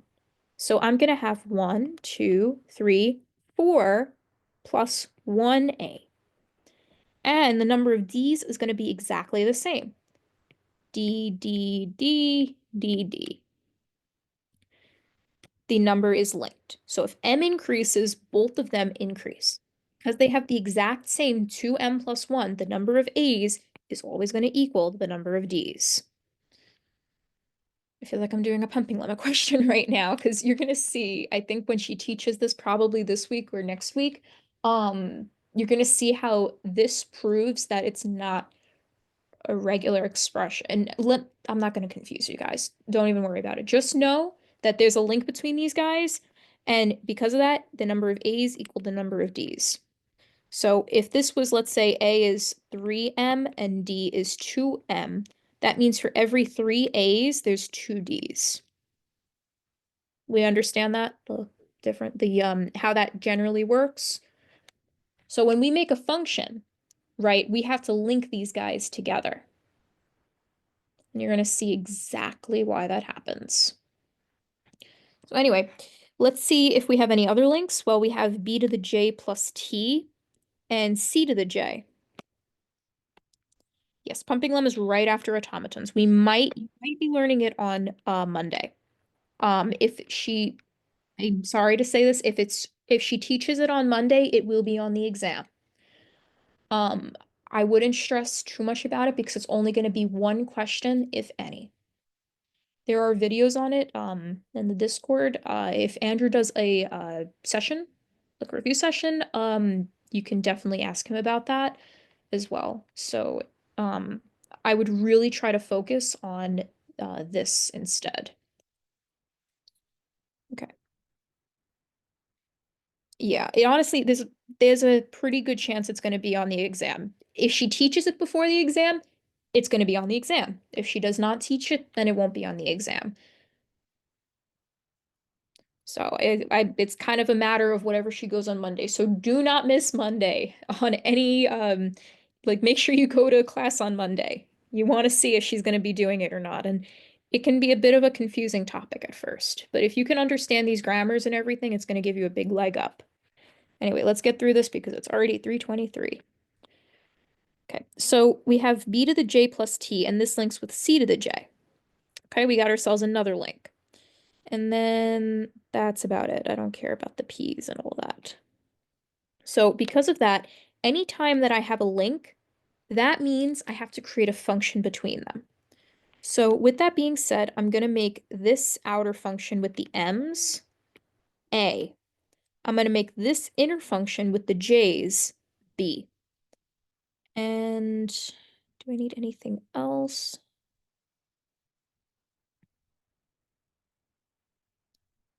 Okay, so we'll start off with this. So once again, we have VEPs, right? I'm not going to bother with the first part. Let's just go with the production set. Make sure you have your sigma and your variables, please.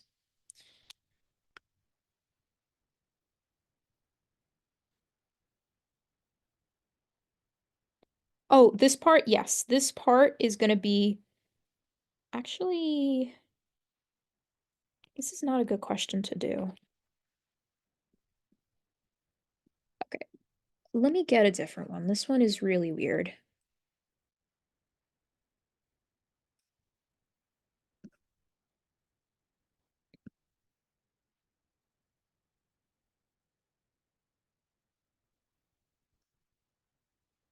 I just want a nice, simple example.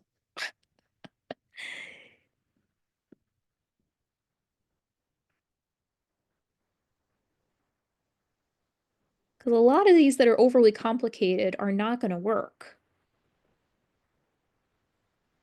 Oh, finally, one that actually is good. Okay. So, yeah, the only reason I skipped over some of those is because some of them involve a little bit of knowing pumping lemma there. Like you prove why you can't write a grammar with pumping lemma. Don't worry about that right now. Let's just do this guy over here. So I'm going to write out my links, right? D and C both have a link of M. C and A both have a link of K. J and J both have a link of J. I mean, D and C both have a link of J. So this one's pretty easy in the sense that we just break it down into A, B, and not C. D. Look at me not taking my own advice. Okay, we want to make sure that they're different than the lowercase versions. So we have function A, function B, and function D. So once again, we have VEPs. So I'm going to skip the VEPs, the V and sigma part. You guys can do that yourself. P is going to be at the production set, and let's start with that. To start off with, we're going to be calling 3 different functions, right? Because I need to make sure that the number of D's is always going to be the same as the number of C's. The number of C's, the number of A's, and the number of D's, the number of C's. So that means this string is broken down into A, B, D. That's it. Now we define each of them. Let's start off with the A's, right? We're going to say the number of D's and the number of C's have to be equal. Whenever I do these, you have to break it down into 2 pieces. The exponent and the extras. The exponent is the m, the extras are this plus 1. So there's going to be 2 cases here, along with having it handled recursively. So the first thing is we're going to have 1 D for every 1 C. Right? Let's just say it looks like that, right? Now, what if this m is equal to like 3, let's say? That means I want to be able to call it recursively, hint, hint, and that's going to let me actually like duplicate this and make sure that the D's and the C's are the same. I can do this just by putting an A in between here. This A calls DAC again. This A calls DAC again.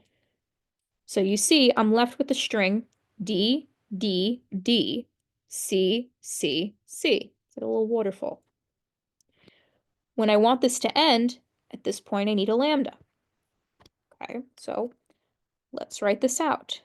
D, A, C. Okay.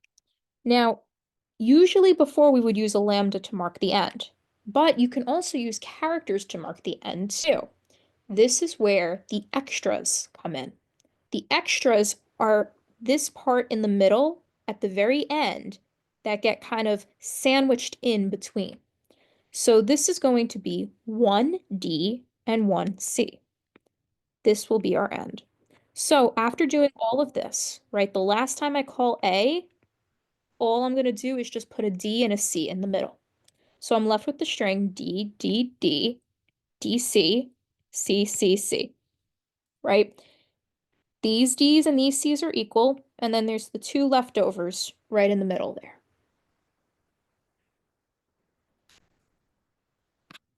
Okay, let's do this again. That way we really understand it.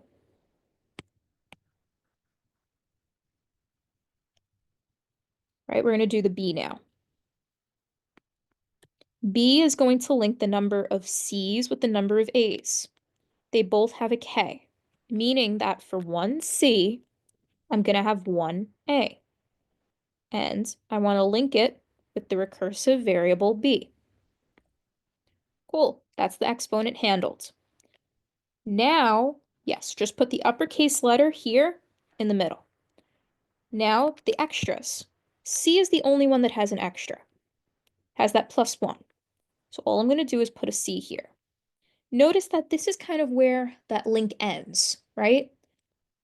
The number of C's and A's are always going to be the same here, but there's always going to be that +1 C. So if I called this dude here CBA, and then I called it again CBA, and then I called it again, and I ended with a C, I'm going to be left with the string CCCAA. These C's and these A's are equal, but there's one extra C. Okay, why do we not use lambda? Lambda's the end, right? In previous grammars, we had functions that kind of kept looping and looping, right? We'd have something like CCB and then like another case or something. And then you have a lambda here, right? Because you wanted to end it at a certain point. But these extras are telling us where to end it. These are called terminals, meaning that they're lowercase letters. They don't loop again. There's no need for a lambda because it's as if I put in these letters at the end here, and I get a terminated string of CC, DC, like in this example. Or in this case, right, CC, CAA. This terminal goes sandwiched in the middle and marks the end.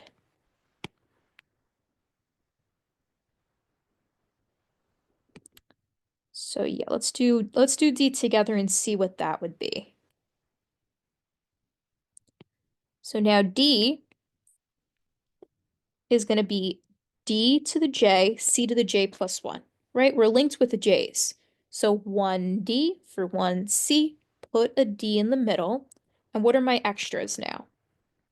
So my extras here are going to be just a +1 on the C. Put 1C at the end. There's nothing on the D, so I don't need to worry about that. This is my terminated state. This is the end of my grammar here. So in total, my V is going to be sigma, S, A, B, D. This was an easy one. This was an easy one.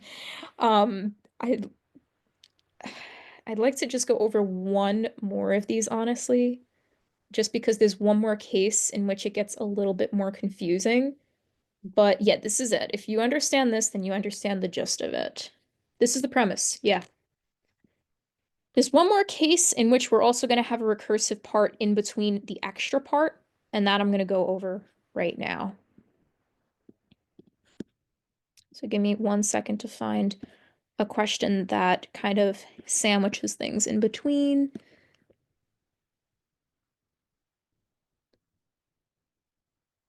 That wouldn't work. We're getting into pumping lemma territory. I don't like that. That also doesn't work. Okay, so you want to know why I know immediately that this doesn't work? Links of 3, not context free. How am I supposed to link these 3 together? It's impossible. Just keep that in mind. If you see that, you know it's impossible. And the other one that I also saw before is like when links intersect, something like this. How am I supposed to have variables inside of each other if they're like intersecting at this point? This is saying I have to call C and then like a function for C and then a function that links it to D, but then there's also a link in between here. So how am I supposed to, it doesn't make any sense. There's no way of actually linking those guys together, controlling it from both the inside and the outside. So You could do just think number it's 204. And that works. Yeah, that works. yeah, do we have anything?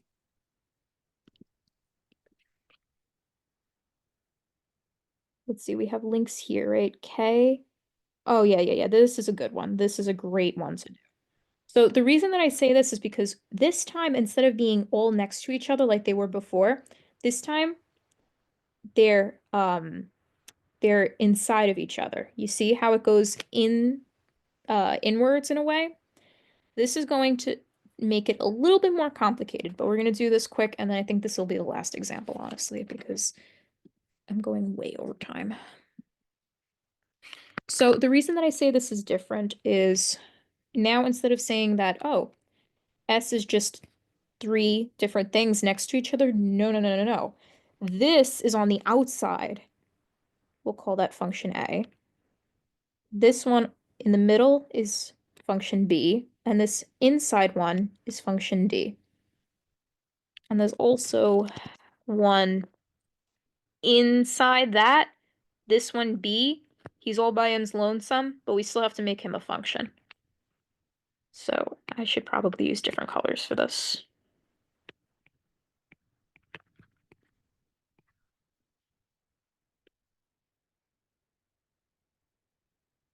Right, these are the J's that I'm linking. These guys are the M's that I'm linking with B, and then A is fine on its own. All right, so to make S, right, I can just use A. Right? Now I can define what A is. Did I really need to do that? Not really, but I'm just going to break it down by what the entire string is. So what is A? Well, A is going to link C to the K and A to the 3K. All right, just like I did before. This is saying for every one C, there's 3 A's. C, A. What goes in the middle? The recursive function that links back. This tells me how many exactly I'm going to do of C's and A's. Now dealing with the extras. You're probably saying, but Lauren, there's no other extras. Okay, but remember when I said last time the extras would go in the middle? What's going in the middle this time? Function B. Function B is going to be in the middle this time because it's one inside another inside another. Think of it as like those like the Russian dolls, like you know the one with like one is inside another is inside another. That's what we're dealing with here. So that's why I'm going to have function B here. Now I'm defining function B. Function B is defining a to the m plus 1, d to the 2m plus 1. For 1a, I'm going to have 2 d's. I'll put my b in the middle. This tells me how many times to loop this guy over. Now I deal with my extras. This time I have extras. A is 1a, D is 1D. What goes in the middle? Well, what's inside of this Russian doll is going to be function D. Exactly. Now I'm going to define function D. That's in blue. All right. D to the 3J plus 2. and c to the 2j, that means I have 3 d's for 2 c's, put the d in the middle. What are my extras? I just have d plus 2. So I'm just going to have d. What's inside of function d? Function e.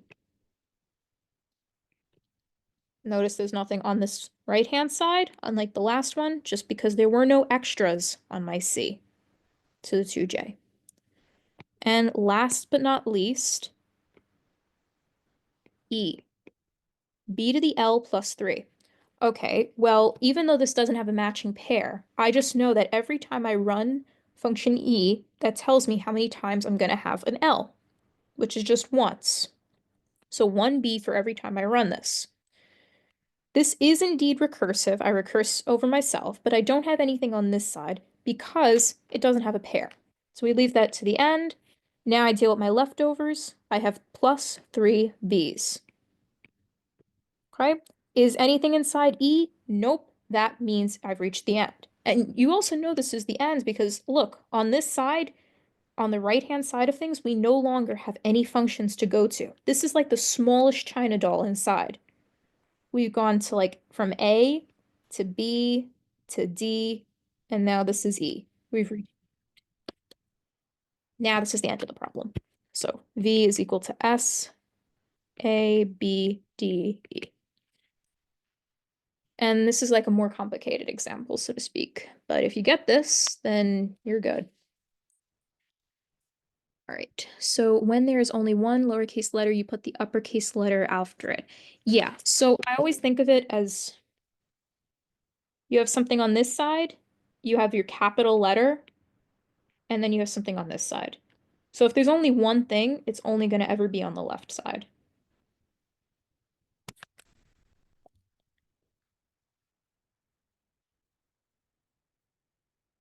This is just going to be D, capital E for this part over here. Let me just make sure that is correct. Yeah, so this is saying D to the 3j plus 2, C to the 2j. There's nothing on this side because there's no extras on C to the 2j. Why is there a B at the end of A? Okay, well, this is saying where we're going, right? This is saying if you're looking at the Russian dolls, what's the next layer? Well, after A comes B. So that's why I'm calling B inside of A. And that's going to end up going in between these guys, right? So it's saying kind of like an outer thing over there. So if I were to actually make a string that works for this, I would have something that looks similar to this, right? I call A, and A is going to say, give me C, A. All right, I'm not going to do any recursive loops on this just because I don't want this getting super long, but I'm going to have C, and then all the way on this side, A. Inside of this is going to be B. Okay, B is telling me do A, I'm just ignoring the B for the time being, D, and the leftovers are telling me put an A and a D there. Okay, now I call function D. This one's going to be D. This is saying 3 Ds and a C. C. And then my leftovers are telling me do a D. Okay, I am running out of room, but inside here is going to be E. And inside of that is going to give me a B here and just 3 more Bs. So you get a giant string that looks like that. So these are the leftovers, right? The leftovers go right in between, so to speak.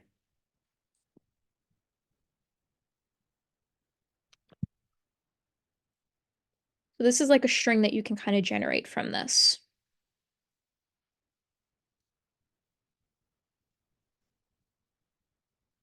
If there's no links, do you put a lambda?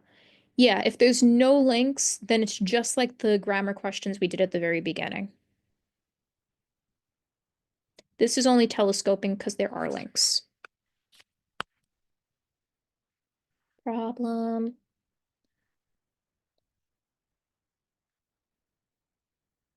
All right. So this is the last one we'll do. if you guys have questions about it, yeah, any last minute questions? 'Cause otherwise, I'm gonna end the session here. Thank you Please very fill out much. the feedback form. Sorry, what's that? Thank you very much. Thank you. Yeah, of course, happy to help. Thank you. Yeah, just please fill out the feedback form before you leave the session.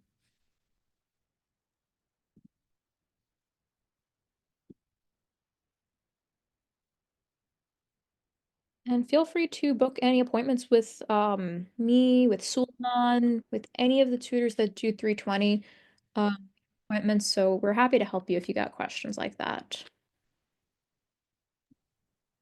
Thanks all. Happy Saturday. You too. Have a good day. Thanks. Have a good weekend.